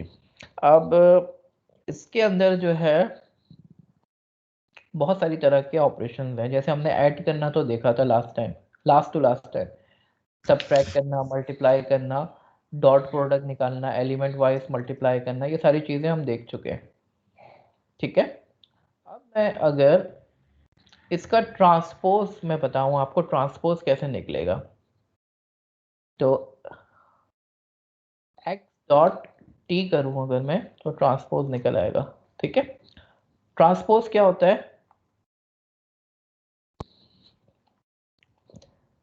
ट्रांसपोज सर मेरे ख्याल, अच्छा इसको थोड़ा rows to column फिर बिल्कुल replace कर raw convert into column, raw into column, column into Ross. ठीक है, तो ये हमारे पास था 1 2 3 4, अब क्या हो गया 1 3 2 4 हो गया। तो क्या हुआ, इसके ट्रांसपोज मैट्रिक्स निकल आया। ठीक है, आ रही बात समझ में? ट्रांसपोज निकालना और बहुत सारे ऑपरेशंस हैं इसके अंदर। एक्स डॉट अगर मैं करूं और टैब दबाऊं तो मेरे पास ये सारे मेथड्स आ जाएंगे। ठीक है, तो इसके अंदर आप देख सकते हैं numpy is a very extensive library. Sir एक सवाल है, मैं क्या 2x2 का 3x3 का इसमें ऐड कर सकते हैं? जैसे आपने भी 2x2 का ऐड किया है। ऐड का किया? नहीं, आपने लिखा है ना sir code x is equals to np.array हाँ और 1 2 और 3 4। सो मैं सर ऐसा और कर सकता हूँ कि कॉमा और फॉर एग्जांपल 5 6 बिल्कुल वन बिल्कुल कर सकते हैं। ठीक है, ओके, यही ठीक है। पूछना था। नहीं सर एक और ऐड करना चाह रहा हूँ, मतलब ये 2x2 है ना, 3x3 का बनाना चाह रहा हूँ। कर सकते हैं, सब कुछ कर सकते हैं, वो तो जाहिर सी बात है, एक जनरलाइज्ड लाइब्रेरी है। You can always have your own matrix with any number of elements. ठीक है, but condition is that matrix है तो ये जो है रेक्टेंगुलर होगा। ठीक है ना, या स्क्वायर होगा। सर ये ऐसा नहीं हो सकता मैट्रिक्स कि जी जी। फिर 3x2 का समझा दूं। अच्छा माइक ऑफ कर दें। 3x2 का मैं समझा दूं, 3x2 का मैट्रिक्स बनाना दिखा दूं। देखिए मैंने बताया था ना आपको, 3 रॉ कह रही हैं आप। ठीक है, 3x2 का मतलब हो गया 3 रॉस और 2 कॉलम। तो ये अभी कितनी रॉस हैं इसके अंदर? 2 रॉस हैं, तीसरी रॉ ऐड कर दी 2,4, तो कितनी रॉस बन गई? 3 रॉस बन गई और 2 कॉलम बन गए। ठीक है, तो अब ये 3x2 का मैट्रिक्स बन गया। ठीक है, इसका ट्रांसपोज निकल आएगा। ठीक है, अब ये ट्रांसपोज में क्या होगा, 2x3 का हो जाएगा ये पे। ठीक है ना जी, बोले। सर अगर हम इनको तीनों को एक लाइन में लिख दें तब भी इसका 3x2 मैट्रिक्स निकलेगा शेप? हाँ, उससे कोई फर्क नहीं पड़ता, ये तो हमने अपने समझने के लिए लिखा है ना, तो ठीक हमने क्लैरिटी के लिए लिखा था। ठीक है, ठीक है अच्छा सर। मैं इसको दोबारा जो है स्क्वायर बना देता हूँ, स्क्वायर मैट्रिक्स, क्योंकि अभी मैं कुछ और समझाना चाह रहा हूँ। स्क्वायर मैट्रिक्स इसके लिए ज़रूरी है। ठीक है, ये तो 2x2 का है, या 3x3 का भी बना सकते हैं। ठीक है, अब मैं आप लोगों से इसके मेथड्स डिस्कस कर रहा था। अच्छा वैसे numpy हम डिटेल में पढ़ेंगे बाद में, ये तो मैंने आपको एडवांस में पढ़ा दिया, अच्छा खासा पढ़ लिया हमने, लेकिन ये हम डिटेल में बाद में भी पढ़ेंगे इंशाल्लाह। ठीक है, तो डोंट वरी अबाउट दिस। एक चीज़ होती है डायगोनल। ठीक है, डायगोनल निकालना चाहूँ मैं इस मैट्रिक्स का, तो क्या होगा डायगोनल? अगर इस मैट्रिक्स को मैं लिखूँ तो ये 1 2 3 4 है ना, अगर मैं यहाँ पे लिखूँ 1 2 3 4, ठीक है, ऐसे ही है कुछ मेरा ख्याल है। तो इसका डायगोनल क्या होगा? ये डायगोनल है। ठीक है, यस सर, ए और डी 1 और 1, 4। A11 और B12। ठीक है, आ रही है बात समझ में? तो डेट इज डायगोनल मैट्रिक्स। इसके अलावा इसके अंदर और सही है, ट्रांसपोज के लिए शेप का मतलब कोई भी शेप का ट्रांसपोज निकल आएगा। हाँ ट्रांसपोज तो निकल आएगा, लेकिन डायगोनल नहीं निकलेगा। ठीक है, डायगोनल के लिए स्क्वायर जरूरी है। ठीक है, ट्रेस का मतलब क्या है, समझ में आ रहा है ट्रेस का क्या मतलब है? कुछ देख के डायगोनल के एलिमेंट्स को ऐड कर लिया। ऐड कर दे जी सर। अच्छा, इसमें एक और चीज होती है जो हम इंशाल्लाह डिटेल में पढ़ेंगे जब हम लीनियर अलजेब्रा पढ़ेंगे, आइगन वैल्यूज। ट्रेस का समझ नहीं आया, ट्रेस 5 कैसे है? ऐड किया ना दोनों डायगोनल को। डायगोनल को ऐड किया 1 + 4। सर मैट्रिक का इन्वर्स कैसे निकलता है? इनवर्स का मेरा ख्याल है मेथड नहीं होगा, है इनवर्स जो है, फिर आपको जो है वो पूरा फॉर्मूला जो होता है इनवर्स में ही मैं आना चाह रहा था। इनवर्स क्या होता है, उसको समझने के लिए आपको पहले आइडेंटिटी मैट्रिक्स को समझना जरूरी है। आइडेंटिटी मैट्रिक्स क्या होता है? जिसके डायगोनल में सारे 1 हो और बाकी क्या हो? 0। ठीक है, तो 1 1 1 0 0 0 0 और 0 और 0। ठीक है, तो this is your identity matrix. ठीक है, और अगर एक मैट्रिक्स है उसका इन्वर्स निकालना हो तो कैसे निकलेंगे? एक ऐसा मैट्रिक्स होगा कि अगर उस मैट्रिक्स को उसके इन्वर्स से मल्टीप्लाई करें तो क्या आंसर आएगा? आइडेंटिटी आएगा। ठीक है, तो आइडेंटिटी मैट्रिक्स एक ऐसा मैट्रिक्स है जिसको अगर आप मैट्रिक्स को उसके इन्वर्स से मल्टीप्लाई करें तो आइडेंटिटी मैट्रिक्स आपको मिलता है।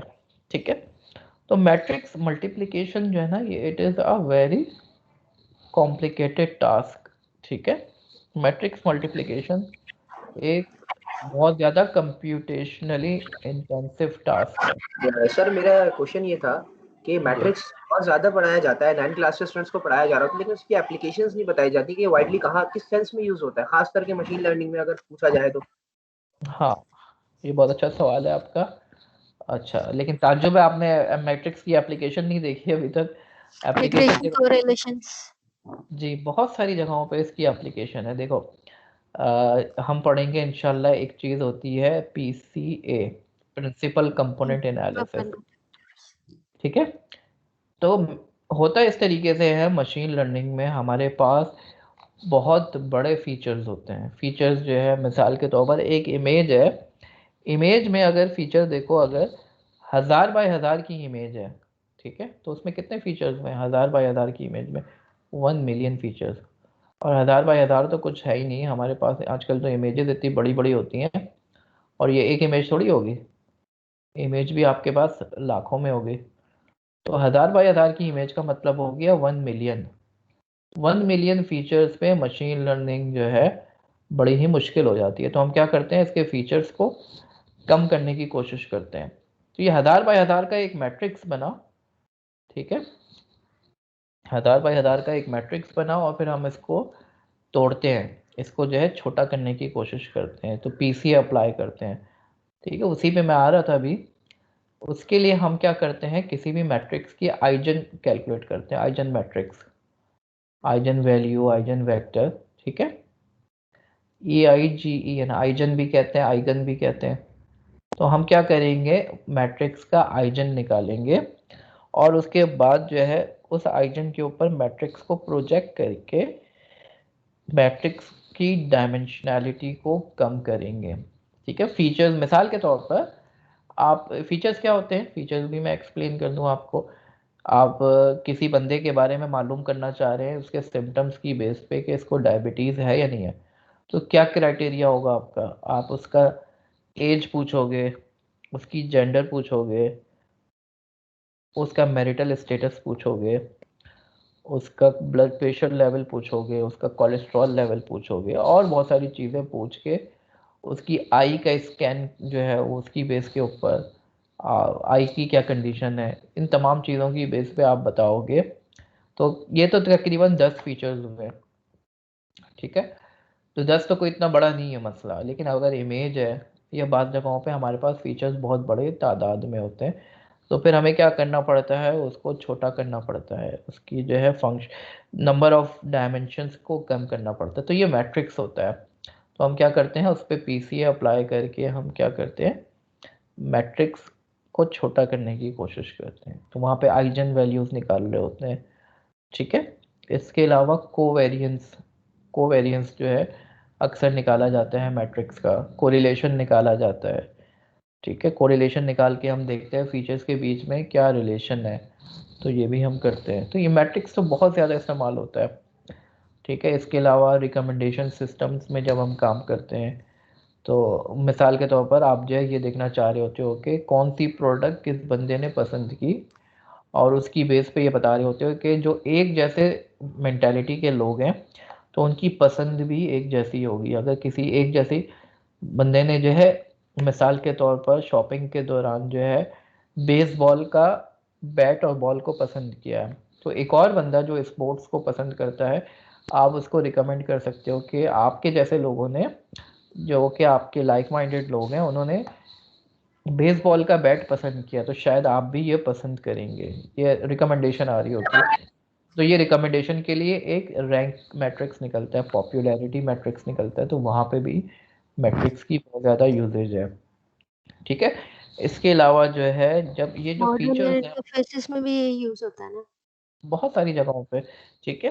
तो इसी तरीके से रिग्रेशन में जैसे मिस फरियाद ने बात की, रिग्रेशन में वहाँ पे आप इन्वर्स इतने आराम से नहीं निकाल सकते, वहाँ पे प्रॉब्लम यही आती है क्योंकि आपके पास मिलियंस ऑफ पैरामीटर्स होते हैं, मिलियंस या बिलियंस ऑफ पैरामीटर्स।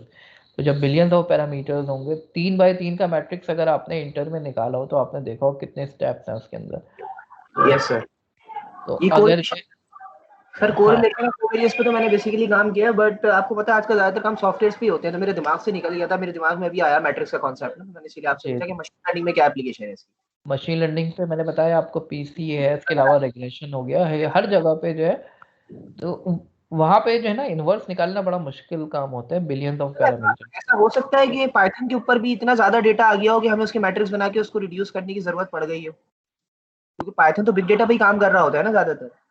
हाँ, बात पाइथन की नहीं है, बात यह है कि डेटा इतना ज़्यादा हो गया है, आप जो काम कर रहे हैं, आप वीडियो पे काम कर रहे हैं, इमेज पे काम कर रहे हैं, तो इतने बड़े ही बड़े पैरामीटर्स हो गए, बिलियंस ऑफ पैरामीटर्स, तो डायमेंशनैलिटी को रिड्यूस करना ज़रूरी हो गया।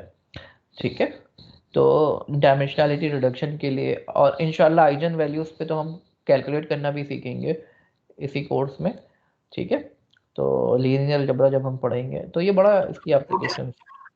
ठीक है, तो मैंने इन्वर्स का भी बता दिया, आइडेंटिटी मैट्रिक्स, आइजन का मैंने बताना था, जो मैंने फॉर्चुनेटली आपने क्वेश्चन भी पूछ लिया, तो आइजन भी डिस्कस हो गया। आइजन होता क्या है, डायगोनल मैट्रिक्स के बारे में तो मैंने आपको बता दिया। तो आइजन वैल्यूज़ में कुछ इस तरीके से होता है, आपके पास कुछ आइजन वेक्टर्स आते हैं जो कि आपके पूरे मैट्रिक्स की एनर्जी को रिप्रेजेंट करते हैं। आप यूँ समझें मैट्रिक्स का एसेंस, पूरे मैट्रिक्स है, उसमें से जो इम्पोर्टेंट चीज़ें हैं वो डायगोनल में उठ के आ जाती हैं। ठीक है, हम निकालना सीखेंगे। तो ये आप समझे, ये डेटा के अंदर से पहले आप वेरिएंस निकालते हैं, कोवेरिएंस निकालने के बाद उससे आप कैलकुलेशंस करते हैं। कुछ ऐसी कैलकुलेशन होती हैं कि जिसके थ्रू जो है डेटा की जो एसेंस होता है वो सामने आ जाता है।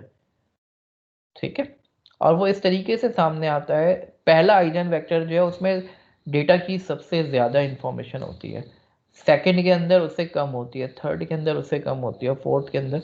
तो अगर आपके पास 1000 डायमेंशन का डेटा है तो पहला जो आइजन वेक्टर होगा वो उन तमाम 1000 डायमेंशन में से ज़्यादातर को कैप्चर कर लेगा। जो थोड़ा बहुत बच जाएगा वो दूसरा आइजन वेक्टर कर लेगा, थोड़ा बहुत बच जाएगा तीसरा। तो शुरू के 3 अगर आप आइजन वेक्टर ले लें तो वही काफ़ी होंगे पूरे डेटा को डिस्क्राइब करने के लिए।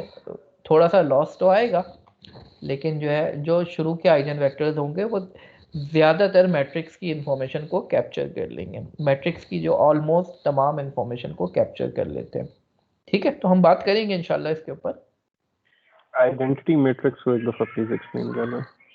आइडेंटिटी मैट्रिक्स एक ऐसा मैट्रिक्स है जिसमें हमारे पास डायगोनल पे 1 होता है। ठीक है, चाहे ये 3x3 का है, ये भी चाहे 4x4 का है, चाहे 5x5 का हो, तो ये स्क्वायर मैट्रिक्स के अंदर होता है। ठीक है, आई होप कि क्लियर होगा। यस सर, क्लियर है जी। सर ये मैट्रिक्स का इनवर्स कैलकुलेट करने की जरूरत होगी? मैट्रिक्स का इन्वर्स हम नहीं निकालेंगे, हम जो है अप्रॉक्सीमेशन की टेक्निक इस्तेमाल करेंगे, उससे निकालेंगे। ठीक है, इन्वर्स जो है होता क्या है ये मैंने बता दिया आपको, मैट्रिक्स को उसके इन्वर्स से मल्टीप्लाई करोगे तो आइडेंटिटी मैट्रिक्स आएगा। ठीक है, तो मैट्रिक्स का इन्वर्स हम नहीं निकालते हैं, मशीन लर्निंग में हम दूसरे तरीके से जो है कैलकुलस की जो टेक्निक है उसके थ्रू हम निकालते हैं। ठीक है, तो इंशाल्लाह हम पढ़ेंगे वो भी, तो डोंट वरी। कुछ बुनियादी एल्गोरिथम्स हम देख लेते हैं। मिसाल के तौर पर सर्चिंग का एल्गोरिथम। सर्चिंग का एल्गोरिथम क्या होता है?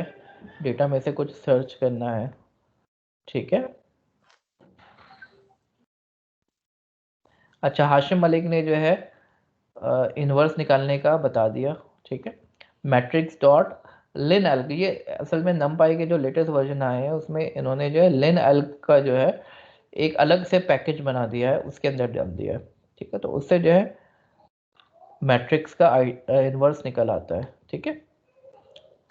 अच्छा सर, मैंने रिसेंटली एक चीज देखी थी कि एक्सेल के अंदर Python as a tab insert करके अब काम किया जा सकता है आसानी से। जी जी बिल्कुल, ये जो है पेंडास जो है, जो आप पढ़ेंगे इंशाल्लाह आगे चल के, तो वो एक्सेल के अंदर भी जो है, क्योंकि पेंडास में कुछ नहीं है आपका, वही टैबुलर फॉर्म में डेटा होता है जैसे एक्सेल के अंदर होता है। तो एक्सेल के अंदर भी आप रहते हुए पाइथन को इस्तेमाल कर सकते हैं, ठीक है। अब थोड़ी सी बात कर लेते हैं हम सर्चिंग के ऊपर। लीनियर सर्च क्या होता है? सर्चिंग के एल्गोरिथम्स हम देखते हैं। वन किसी बाय को वन ट्रांसफर। हाँ, फॉर एग्जांपल हमारे पास एक मैट्रिक्स है, एरे है 1 8 9 10, ठीक है। और बड़ा कर लेते हैं इसको, 11 13 14। हम यूजर से बोलते हैं input a number two search, enter a number two search, ठीक है। तो इंटीजर हो गया जिसको हमने सर्च करना है। तो कैसे सर्च करते हैं? फॉर एग्जांपल मैं कहता हूं कि मुझे 13 सर्च करके दो, तो कैसे सर्च करेंगे भाई? एक एक करके देखेंगे। फॉर आई इन एक्स, एक एक करके हम लूप चला के देखेंगे। If I is equal to X, sorry Y, ठीक है। यानी हम करेंगे, पहले 1 उठाया, हमने देखा क्या ये वही नंबर है जो हम सर्च करना चाह रहे थे 13 को, पता चला नहीं। फिर 8 को मैच करेंगे, क्या ये वही नंबर है? फिर 9 को मैच करेंगे, फिर 10 को मैच करेंगे, फिर 11 को मैच करेंगे और फिर 13 को मैच करेंगे, तो हमें पता चलेगा अच्छा वो नंबर मिल गया। तो हम लिखेंगे print the number is in list. अच्छा ये लिस्ट है, एरे नहीं है, ठीक है ना, इस बात का ख्याल रखिएगा। और अगर नहीं मिलता तो हम क्या कहेंगे आखिर में? लूप के बाहर, लूप के बाहर के लिए हम क्या लिखेंगे?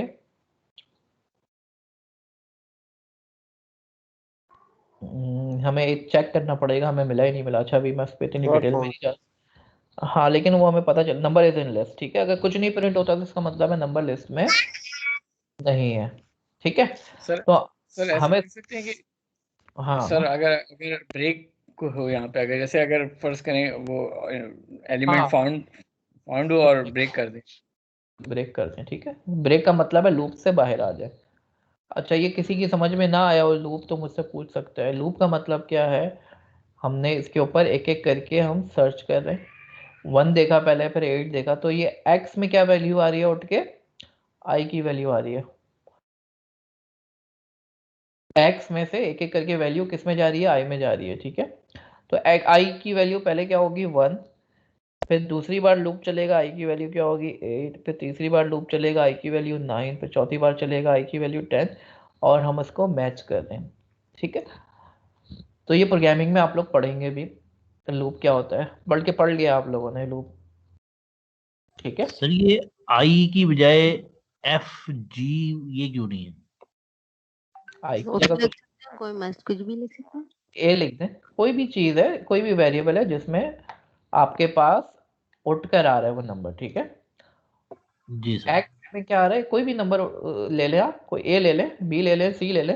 तो एक्स में से वैल्यू एक एक करके ए के अंदर जा रही है और फिर हम चेक कर रहे हैं जो नंबर उठ कर आया ये वही नंबर है जो मैं सर्च करना चाह रहा हूँ, ठीक है। तो ये यस नंबर सर। आता है या इंडेक्स आता है? नंबर आता है, ठीक है।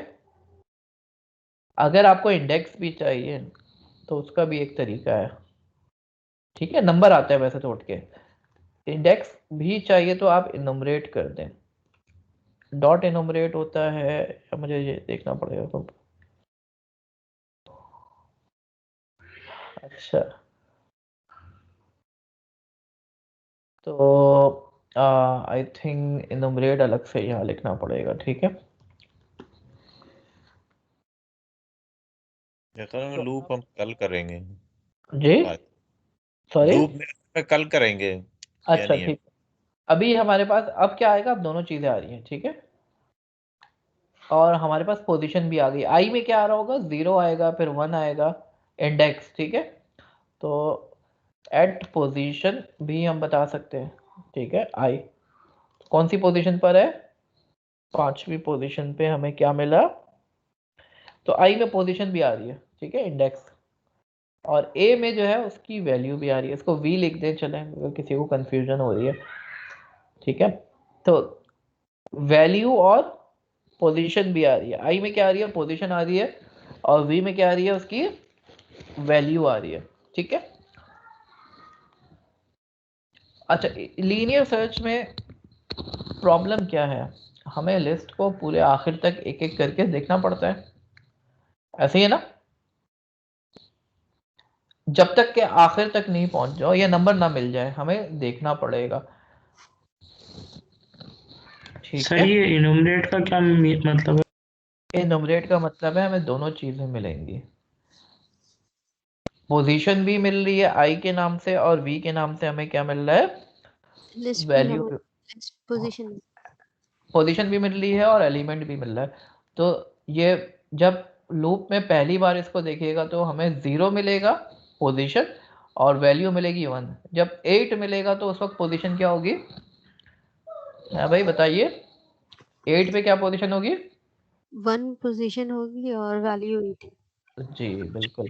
9th पे क्या पोजीशन होगी, 2 पोजीशन होगी और वैल्यू 9, ठीक है।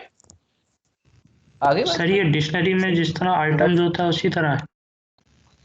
डिक्शनरी में जो है बिल्कुल, लेकिन यहाँ पर जो है ये डिक्शनरी नहीं है। डिक्शनरी में जो है आपके पास कुछ भी हो सकता है आइटम में, यहाँ पे नंबर ही होगा लाजमी, ठीक है, ठीक है। आइटम की तरह ही है, लेकिन यहाँ पे आई में क्या होगा, 0 1 2 3 आएगा, सही है। अच्छा जी, अब थोड़ा सा मैं डिस्कस करूं बाइनरी सर्च को, ठीक है। बाइनरी सर्च क्या होती है, असल में प्रॉब्लम क्या है, अगर हमारे पास एक लिस्ट है जिसमें मुझे सर्चिंग करनी है, ठीक है। तो प्रॉब्लम क्या है, मिसाल के तौर पर 1 5 7 9 11, कितने हो गए, 5 हो गए ना ये। अब माय डियर स्टूडेंट्स, मुझे 11 सर्च करना है, तो मुझे कहाँ तक के सर्च करना पड़ेगा, आखिरी नंबर तक जाऊंगा तो फिर मुझे मिलेगा, ऐसे ही है। तो अगर 10 एलिमेंट होते मेरी लिस्ट में तो मेरी कॉम्प्लेक्सिटी क्या होती, 10 होती। कितना टाइम लगता है मुझे, 10, ठीक है। अगर 1000 एलिमेंट होते तो कहाँ तक के मुझे देखना पड़ता, एंड ऑफ द लिस्ट तक देखना पड़ता। अगर हमारी किस्मत अच्छी होती तो शुरू हो सकता है शुरू में नंबर मिल जाता। क्या हम इसको थोड़ा सा कम कर सकते हैं, इस सर्चिंग को थोड़ा इंटेलिजेंट बना सकते हैं। डिक्शनरी इम्प्लीमेंट करते हाँ, डिक्शनरी की बात नहीं कर रहा मैं, भी लिस्ट की बात कर रहा हूँ, सर ठीक है। बीच में कभी सर्च कर सकते हैं हाफ करके, लेफ्ट राइट मूव होके। अच्छा डिक्शनरी, हाँ सॉरी, सॉर्टिंग करके कर सकते सॉर्टिंग करके फिर क्या करेंगे, हैं। अगर लास्ट हमने सॉर्ट किया तो लास्ट वाला एलिमेंट उठा लेंगे। नहीं, लास्ट वाला तो हमें पता होगा ना कि ये आखिर में है, सबसे बड़ा नंबर है, नंबर तो कुछ भी हो सकता है। देखिए डिक्शनरी में कभी सर्चिंग की आपने, डिक्शनरी में कैसे सर्च करते हो, मिसाल के तौर पर अगर आपको Z पे सर्च करना है तो आप क्या करोगे, डिक्शनरी शुरू से सर्च करना शुरू करोगे, पहले पेज से। देखो हाँ नहीं, वो की पे सेफ होगी तो हम क्या करेंगे कि हम की को फाइंड आउट करेंगे, क्योंकि हर वैल्यू जो है वो की पे सर आई मीन कंटेन कर रही होगी। तो हमने सिर्फ ये करना है कि हमने सिर्फ की को चेक करना है। सो हम नहीं की को वो तो डिक्शनरी में नहीं, एलिमेंट फाउंड सर हम बात लिस्ट की कर रहे हैं, डिक्शनरी की बात ही नहीं है। डिक्शनरी की बात ही नहीं कर रहे ना, असल में हम लिस्ट की बात कर रहे हैं। देखो बहुत आसान सा तरीका है कि आप जो है किसी भी किताब को अगर आपने मिसाल के तौर पर पेज नंबर 70 पे जाना है, ठीक है, किताब आपने बीच से खोली, ठीक है, अब आपको पता चला पेज नंबर 70 में, अब किताब में पेज खोला आपने और आप जो है 140वें पेज पे पहुंच गए, तो अब आगे जाओगे पीछे जाओगे? हैं? पेज नंबर 70 पे जाना है और पेज नंबर 140 खुला किताब खोलने पे, तो क्या करोगे? तो आगे आप जाओ, बैक पे जाएंगे। बैक पे जाएंगे। तो आप क्या करोगे? आपने फिर आधा किया, 140 पे थे ना, आधा किया आपने लेफ्ट वाले को, 140 1 से लेके 140 के बीच में आधा किया, तो क्या आया? 70 आया, और 70 पे आपको मिल गया। तो कुछ इसी तरह का काम जो है हम लिस्ट में करेंगे, लेकिन कंडीशन ये है हमारी लिस्ट सॉर्टेड होनी चाहिए। तो मिसाल के तौर पर मुझे 9 को सर्च करना है, तो मैं क्या करूंगा? बीच पे आऊंगा, मिड वाली वैल्यू उठाओगे, क्या मिला मुझे? 7, और मुझे ढूंढना 7 क्या है? ढूंढना क्या है मुझे? 9 9। तो मुझे 9 आगे जाना चाहिए या पीछे जाना चाहिए? n+1 करके आगे जाएंगे। अब जो बाकी लिस्ट बची है ना, उसको फिर आधा करो। इसका आधा क्या हुआ? 9। खुशकिस्मती से हमें यहाँ पे मिल गया वो, लेकिन अगर लिस्ट बड़ी होती, मिसाल के तौर पर आप लोगों को कोई बड़ी एग्जांपल जो है बताता हूँ, ठीक है? तो सर लेकिन सॉर्ट करने में भी तो टाइम लगाएगा कि नहीं? हाँ, अगर लिस्ट पहले से सॉर्टेड है तो फिर करेंगे ये काम, ठीक है? अगर सॉर्ट नहीं सर है तो अगर फिर बच्चे नहीं सॉर्ट, फिर तो हाँ वही बात होगी। हाँ, लेकिन डिक्शनरी सॉर्टेड होती है ना आपके पास, जो इंग्लिश की डिक्शनरी होती है वो क्यों करी जाती है? टेलीफोन डायरेक्टरी सॉर्टेड होती है, उसमें सर्चिंग करनी हो तो फिर किस तरीके से? तो इसीलिए जो है उसको सॉर्ट करके रखा जाता है। तो फॉर एग्जांपल हमारे पास 1 2 7 9 11 13 19 21 41 61 81, ठीक है? अब फॉर एग्जांपल आपने सर्च करना है 61 को, तो सबसे पहले क्या करोगे? सेंटर पे पहुंच जाओगे, तो सेंटर इसका क्या बनेगा? 19 बनेगा मेरा ख्याल है, ठीक है? 19 पे आएंगे। 19 यानी जो भी लिस्ट है उसके बीच में पहुंच गए। बीच में पहुंचने के बाद देखोगे हमें क्या चाहिए? 61 चाहिए, तो ये आगे होगा पीछे होगा? आगे आगे होगा। बाकी जो लिस्ट बच गई हमारी, ये लिस्ट बच गई, ठीक है? 19 से लेके आखिर तक जो है आधी लिस्ट बची हुई है। अब इस आधी लिस्ट में से हमें फिर आधा करना होगा इसको, तो इसका सेंटर क्या बनेगा? 41 41। तो 41 पे हमारा नंबर नहीं मिला, और अब क्या करेंगे? फिर लेफ्ट जाएंगे राइट जाएंगे? आगे मूव करेंगे यही पोजीशन से लेके end of the end of the list तक। फिर हम क्या करेंगे? सेंटर निकालेंगे इसका, और हमें वो नंबर मिल गया, ठीक है? तो ये बहुत फास्ट सर्चिंग होती है, इसको बाइनरी सर्च कहते हैं। बाइनरी का मतलब 2 होता है। तो लिस्ट को हम जो है 2 हिस्सों में तोड़ते जाते हैं और फाइंड आउट हम देखते हैं हमें आगे जाना चाहिए पीछे जाना चाहिए, ठीक है? अगर आगे जाना चाहिए तो आगे जाएंगे, पीछे जाना चाहिए तो पीछे जाएंगे, आधी आधी करते जाएंगे लिस्ट को, और हमें जो है चीजें मिलती जाएंगी। ये बात समझ में आ गई आप लोगों के? जी, ये बाइनरी को जरा आप जुपिटर पे इम्प्लीमेंट करके तो दिखाएं। अच्छा, मैं चाहता हूँ ये आप लोग खुद करें तो ज्यादा अच्छी बात है। करना कोई इतना मुश्किल काम नहीं है, बहुत छोटा सा काम है, लेकिन आप लोगों के ठीक है, जी ओके हो जाएगा सर। कोई इतना मुश्किल काम नहीं है, ये बहुत आसान है। अगर नहीं हुआ तो मैं नेक्स्ट टाइम आप लोगों को करके भी दिखा दूंगा, ठीक है? ठीक है वकार, थैंक यू। तो इसको जो है आप करिएगा। अच्छा, इसकी कॉम्प्लेक्सिटी क्या है? इसकी मैं कॉम्प्लेक्सिटी बता दूं। लीनियर सर्च जो है, लीनियर सर्च में हमारा लूप जो है कितनी दफ़ा चलेगा? End of the list. End of the list तक चलेगा, ठीक है? तो अगर हमारे पास लिस्ट में 100 एलिमेंट्स हैं, तो कितनी दफा लूप चलेगा वर्स्ट केस में? हमारी सबसे ज्यादा 100 बदकिस्मती -1 हुई तो 100, जब समझ लें, चले -1 भी अगर ना लें, तकरीबन 100 सब हमारी बदकिस्मती हो, और अगर हमारी खुशकिस्मती हो तो हमें पहली दफा में मिल जाए। ठीक है, तो अगर n एलिमेंट्स हैं तो हमें कितना टाइम लगेगा? n लगेगा, इसको ऑर्डर ऑफ n कहेंगे। ठीक है, इसकी कॉम्प्लेक्सिटी क्या हुई? Order of n। एवरेज भी जो है कम से कम आधी लिस्ट तो देखनी पड़ेगी ना एवरेज में, ना हमारी खुशकिस्मती है ना बदकिस्मती है, ना हमें शुरू में मिल रहा है ना बिल्कुल आखिर में मिल रहा है, बीच में मिल रहा है, तो n/2 हो गई। ठीक है, तो n/2 जो है उसको भी हम जो कांस्टेंट को, अगर जो है एवरेज केस क्या होगा इसका? n/2, आधी लिस्ट के बीच में मिल रहा है हमें, तो इसको जो है हम कांस्टेंट को जो है हम इग्नोर कर देते हैं, अपॉन 2 + 5 मल्टीप्लाई बाय 5, यानी किसी भी नंबर से मल्टीप्लाई हो रहा है तो इन चीज़ों को हम इग्नोर कर देते हैं। ठीक है, तो इसकी कॉम्प्लेक्सिटी तकरीबन ऑर्डर ऑफ n है। और बाइनरी सर्च में क्या हो रहा है हमारे पास? Order of log of n।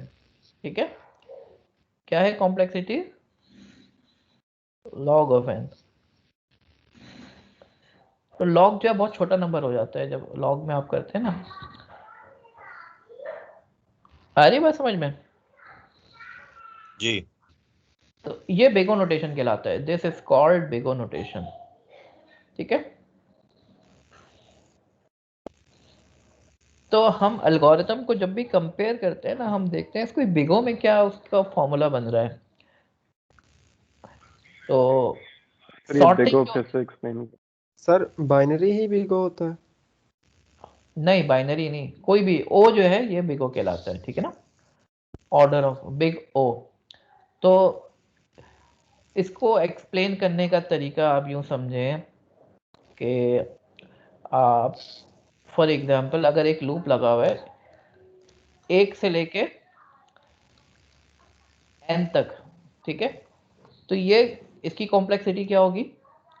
ON, linear होगी ON। ठीक है, और अगर लूप के अंदर लूप लगा हुआ है तो कितनी दफा चलेगा? j = 1 to n। तो इसकी कॉम्प्लेक्सिटी क्या हो गई? कितनी दफा चलेगा ये अंदर वाला लूप?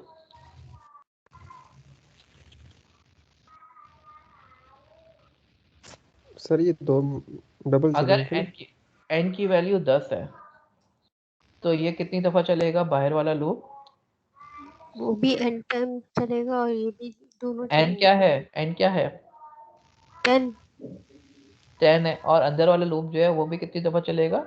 10 10 दफा। तो टोटल कितनी दफा चलेगा?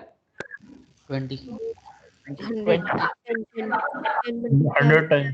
100 टाइम्स। देखो जब ये i की वैल्यू 1 होगी ना, तो i की 1 वैल्यू पे ये 10 दफा चलेगा। i की वैल्यू 2 होगी, फिर ये 10 दफा चलेगा। i की वैल्यू 3 होगी, फिर ये कितनी दफा चलेगा? 10 दफा। तो i की हर वैल्यू के लिए ये 10 दफा चलेगा, तो ये कितनी दफा चला? 100 टाइम। तो टोटल कॉम्प्लेक्सिटी नीचे वाला भी 10 दफा चल रहा है, ऊपर वाला भी। तो लूप के अंदर लूप होगा तो ये दोनों मल्टीप्लाई हो जाएंगे। ये क्या हो गया? n² हो गया। ठीक है, और अगर लूप आधा हो रहा हो हर स्टेप में, जैसे लिस्ट में आधा हो रहा था, बाइनरी सर्च हमने जब लगाया था तो ये हर बार आधा हो रहा था। ठीक है, तो वहां पे लॉग आ जाता है। तो बिगो जो है ना, हाँ सर बोले, डबल लूप क्यों चला रहे हैं यहाँ पर? डबल लूप भी चलाना पड़ता है कभी कभार, ये तो मैं समझाने के लिए बता रहा हूँ ना। तो बात सिनेरियो में जहाँ पे डबल लूप नजर आए ना, एक लूप के अंदर दूसरा लूप, तो वो n² हो जाएगा। अगर एक लूप के अंदर दूसरा लूप, उसके अंदर तीसरा लूप, तो फिर क्या हो जाएगा? n³ हो जाएगा। जितने लूप की डेप्थ बढ़ती जाएगी ना, वो उतनी पावर बढ़ती जाएगी। ठीक है, आ रही है बात समझ में? तो बिगो समझ में नहीं आ रहा, कोई बात नहीं। ठीक है, अभी आप लोगों ने लूप डिटेल में नहीं पढ़ा है, कल पढ़ेंगे इंशाल्लाह। तो अगर समझ में नहीं आता कोई बात नहीं, नो इश्यूज। ठीक है, सॉर्टिंग जो है, सर ये नंबर जो है जितना, इससे मतलब क्या पता चलेगा जो बड़ा नंबर है वो ज्यादा स्लो है? वो स्लो है, वो ज्यादा टाइम ले रहा है। ठीक है, लॉग वाला भी एक एग्जांपल समझा दें। हाँ लॉग वाली मैं बता देता हूँ।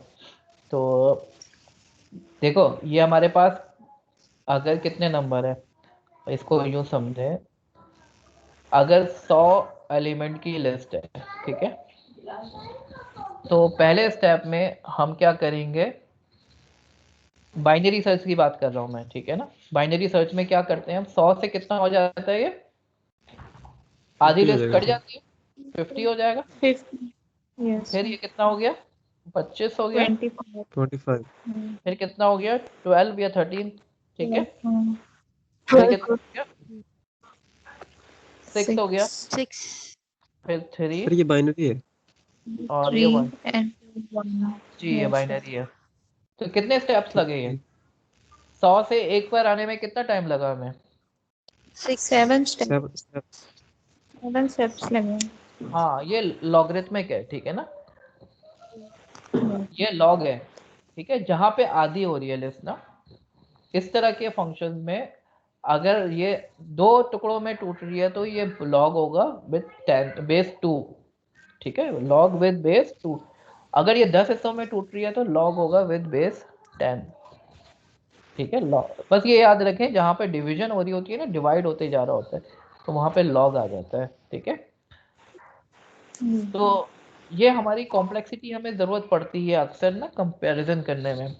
तो मिसाल के तौर पर सर्चिंग में हमें टाइम लग रहा है कितना, ऑर्डर ऑफ n, ठीक है। सॉर्टिंग में टाइम लग रहा है ऑर्डर ऑफ n स्क्वायर। तो कौन सा फास्ट है, सॉर्टिंग इसकी चेक करते हैं ना इसको। अगर मैं इसकी वैल्यू 10 रख रहा हूँ n की और फिर मैं 100 कर रहा हूँ, तो इसको कितना टाइम लग रहा है सर्चिंग में, 10 टाइम लग रहा है तकरीबन n, और इसको 100, इसको कितना टाइम लग रहा है 100, 100 10 की पावर 2 100, और 100 की पावर 2 कितना हो गया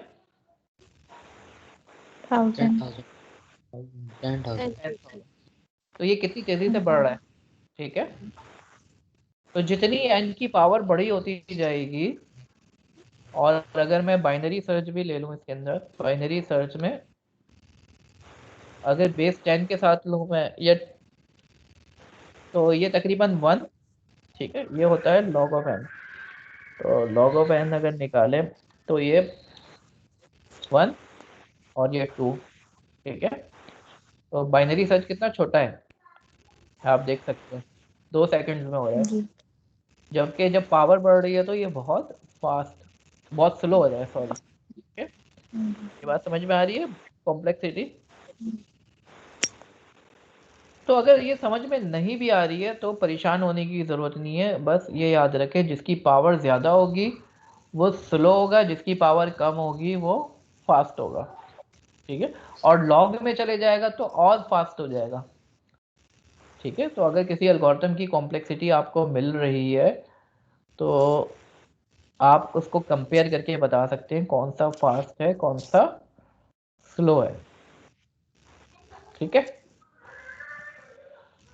तो यहाँ से इस लॉग हाँ लॉग वाला और स्लो और फास्ट होता है, ठीक है ना, उसकी टाइम और कम लगता है, ठीक है। ठीक जी चेक करके देख लो ना आप। मिसाल के तौर पर मैंने बताया n की वैल्यू 10 पे आप log n निकाल के देखो, फिर n निकाल के देखो, फिर n स्क्वायर निकाल के देखो, फिर n की वैल्यू 100 पे। जैसे जैसे वैल्यू बढ़ेगी आपको नजर आएगा कि जो दूसरा वाला है ना n स्क्वायर वाला, ये बहुत तेजी से बढ़ रहा है। जैसे जैसे n की वैल्यू बढ़ाते जाओगे ये तेजी से बढ़ना शुरू हो जाएगा, और ये टाइम को शो कर रहा है ना, टाइम कॉम्प्लेक्सिटी। 10,000 स्टेप्स में सॉर्टिंग जो है, 100 नंबरों को सॉर्ट करना हो तो कितना स्टेप लग रहा है 10,000, जबकि सर्चिंग तो 100 सेकंड्स में हो जा रही है तकरीबन। और बाइनरी सर्च जो है वो तो और जल्दी हो जा रहा है, ठीक है। और बाइनरी सर्च में लॉग कैसे आ रहा है वो मैंने आपको समझाया। 100 नंबर है, 100 नंबर से 50 हुआ, 50 से 25 हुआ, 25 से 12 हुआ, तो ये लॉगरिथम है ये, ठीक है। जैसे होता है ना कि कोई खबर होती है वो जंगल की आग में कैसे फैलती है, एक बंदे को पता चलती है वो 10 बंदों को बताता है, फिर वो जो 10 बंदों को पता चली है वो हर 10 बंदे को बताता है तो 100 हो जाती है, और फिर जो हर 10 बंदों को पता चली है फिर वो आगे 10 बंदों को बताएंगे, तो इस तरीके से ये बहुत तेजी से फैलता है। तो ये एक्सपोनेंशियल होता है और लॉगरिथम उसका उल्टा होता है, ठीक है, एक्सपोनेंशियल का उल्टा होता है। यासिर आपने बिल्कुल सही बताया, लॉग ऑफ 10 बेस 2 में 3.3 मैंने अप्रोक्सीमेटली बताया है आपको ना, ठीक है। यासिर आपकी बात बिल्कुल सही है, थैंक यू वेरी मच। इसी तरीके से एक और एग्जांपल करते हैं, हमारे पास लिस्ट में मैक्सिमम कौन सा नंबर है उसको निकालना हो, ठीक है। तो अभी बता दूं या मैं आप लोगों को असाइनमेंट दे दूं, मैक्सिमम निकालना आता है सबको या बताने की जरूरत है? फंक्शन के साथ निकाल देंगे। हाँ, फंक्शन के साथ नहीं, विदाउट फंक्शन। सर निकाल लेंगे, कोई मसला नहीं। अच्छा, और कौन, किसी को प्रॉब्लम तो नहीं है? क्योंकि बहुत सारे स्टूडेंट्स जो बिल्कुल खामोश बैठे हुए, I don't know if they are picking up the point और नॉट, ठीक है। थोड़ी सी एडवांस चीजें भी मैंने पढ़ा दी हैं आज। ये सर जरा मुश्किल हो शायद। मुश्किल हो, मैक्सिमम दे दूँ और आपको बताना हो कि उस सिक्कों में सबसे बड़ा सिक्का कौन सा है। कैसे करेंगे, कैसे करते हैं आप लोग? करते तो है ना, इसको कई बार करा होगा, ठीक है। नोट दे दिए बैंक में आपको, उनको बताना हो आपको कि इन नोटों में सबसे बड़ा नोट कौन सा है, कैसे करेंगे? ऑर्डर वाइज रखकर। हाँ, एक तरीका तो ये सॉर्ट करके और आखिरी वाला उठा लें, ठीक है। जी। हाँ, लेकिन सॉर्टिंग में बहुत टाइम लगता है, 2 लूप लगते हैं सॉर्टिंग में।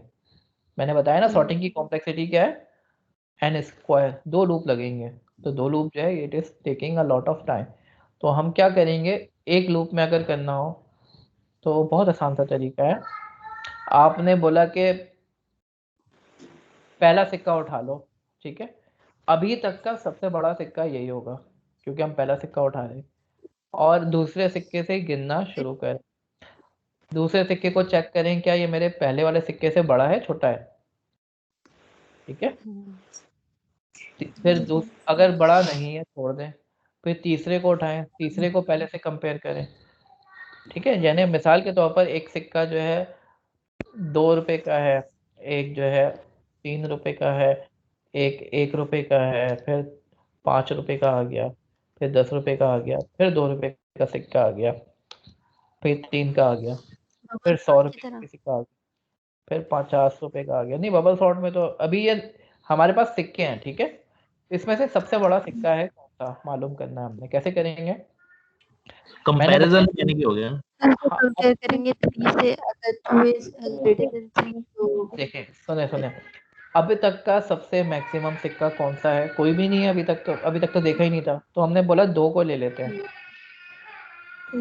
अब शुरू करते हैं हम, 2 पे मौजूद हैं, हम 2 को छोड़ देते हैं, 2 तो हमने ले लिया।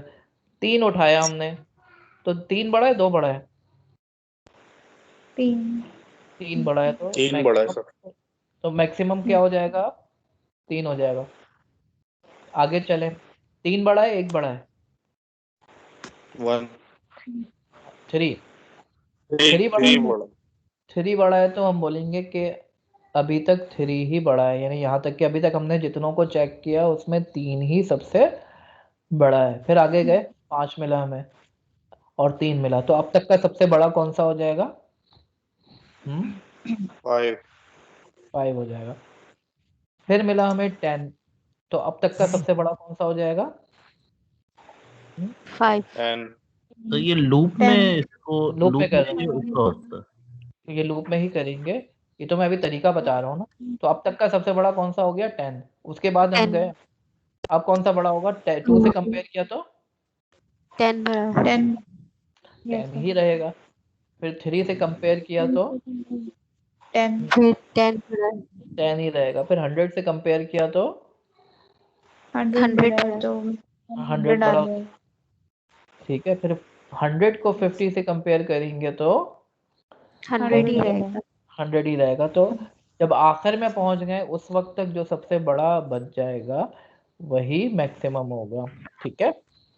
ये बात समझ में आई? लूपिंग जो है वो 2 टाइम्स होगी इसमें? नहीं, एक ही दफा में लाइन से जाते हुए चेक कर लें बस कौन सा बड़ा है, ठीक है। आ रही बात समझ में? ट्रैवर्सन करेंगे ना सर? ट्रैवर्सल करेंगे, बिल्कुल सही, ठीक है।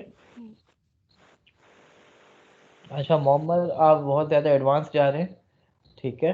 ये अभी हमने लिस्ट कॉम्प्रिहेंशन नहीं पढ़ी है, तो मिसाल के तौर पर हमारे पास एक लिस्ट है x इज इक्वल टू 1 9 3 4 6 8, ठीक है।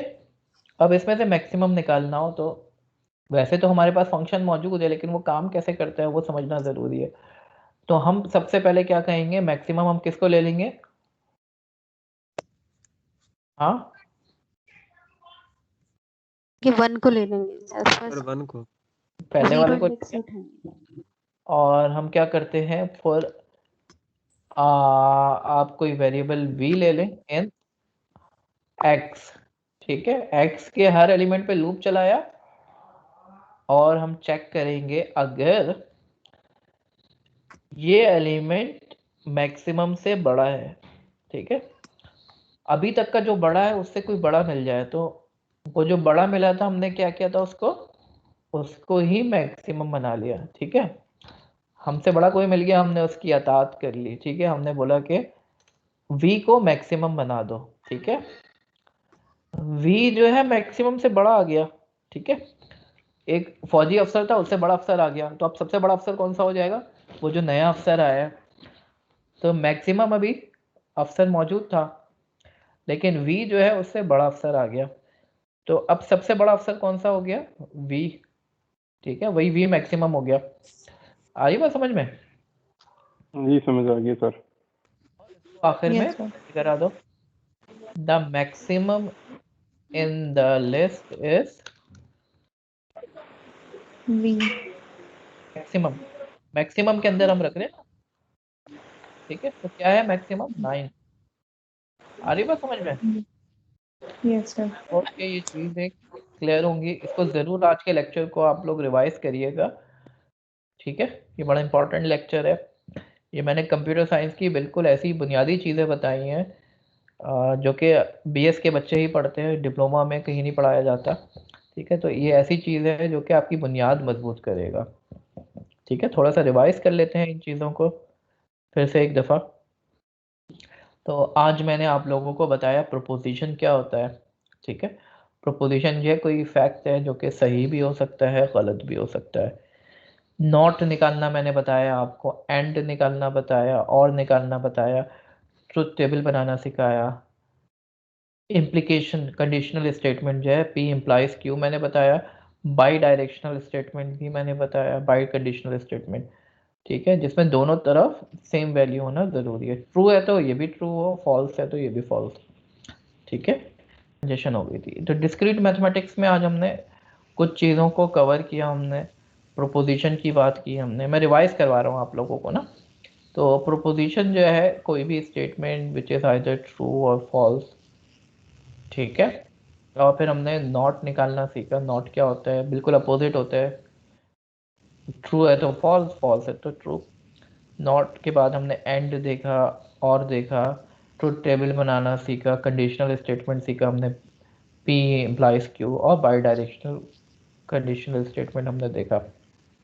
देन हमने लॉजिक गेट्स देखे, and, or, not, nand, nor, x nor, xor. तो ये तमाम जो है हमने ना सिर्फ ये कि हमने इनके ट्रुथ टेबल को देखा, हमने इनके सिंबल्स को भी समझने की कोशिश की। टोटोलॉजी क्या होती है? टोटोलॉजी एक ऐसी स्टेटमेंट जो हमेशा ट्रू होती है, यूनिवर्सल ट्रूथ। मिसाल के तौर पर सूरज मशरिक से निकलता है, ये कंडीशन ट्रू है, ठीक है। कॉन्ट्रडिक्शन जो हमेशा ही फॉल्स होती है, ठीक है। कि जैसे इंसान हमेशा ज़िंदा रहेगा, ये एक कॉन्ट्रडिक्शन है, ये हमेशा फॉल्स है, बंदे ने कभी ना कभी तो मरना है। ठीक है, डी मॉर्गन्स थ्योरम मैंने बताया कि एंड जो है और में कन्वर्ट हो जाता है जब नॉट को ब्रेक करते हैं, और जो अगर और है तो वो एंड में कन्वर्ट हो जाता है। यूनिवर्सल क्वांटिफायर एक ऐसी, अगर आप किसी स्टेटमेंट के बारे में कह रहे हैं कि ये हर वैल्यू के लिए ट्रू है, तो आप क्या लगाओगे? Universal quantifier. और एग्जिस्टेंशियल क्वांटिफायर जो कुछ वैल्यू के लिए ट्रू हो, एक वैल्यू के लिए कम से कम ट्रू ज़रूर होगी वो। सेट के बारे में बताया, subset, super set, power set के बारे में हमने डिस्कस किया। मैट्रिक्स के बारे में मैंने आप लोगों से बात की, इन्वर्स क्या होता है मैट्रिक्स का, कि मैट्रिक्स को उसके इन्वर्स से मल्टीप्लाई करते हैं तो आइडेंटिटी मैट्रिक्स आता है। ट्रांसपोज निकालना सीखा हमने, आइडेंटिटी मैट्रिक्स बताया मैंने क्या होता है। देन हमने थोड़ी सी सर्चिंग पे बात की कि कैसे सर्च किया जाता है। हम ढूंढते हैं किसी चीज़ को, कि किताब ढूंढनी है तो हम कैसे ढूंढते हैं? ऊपर से चलते हुए आते हैं एक एक करके। जैसे लाइब्रेरी में कोई बुक ढूंढनी है तो आप किसी भी रैक में ढूंढ रहे हैं तो पहले को देखा, दूसरे को देखा, तीसरे को देखा, चौथे को देखा, लाइन से 1 बाय 1 देख के आप सर्च कर रहे होते हो। लेकिन अगर वो तरतीब में रखे हुए तो सर्चिंग हमारी थोड़ी सी मुख्तलिफ हो जाती है। पहले बीच में देखो, फिर हमें अंदाज़ा हो जाता है कि ये ऊपर जाना चाहिए या नीचे जाना चाहिए। फिर उसके आधे को देखो, फिर उसके आधे को देखो, इस तरीके से। मैक्सिमम निकालने का तरीका बताया मैंने आप लोगों को कि किस तरीके से मैक्सिमम निकाला जाता है। बाइनरी सर्च मैंने समझा दिया आपको। सॉर्टिंग जो है उसकी एल्गोरिथम्स तो नहीं डिस्कस किया हमने, वो डेटा स्ट्रक्चर्स में पढ़ेंगे इंशाल्लाह।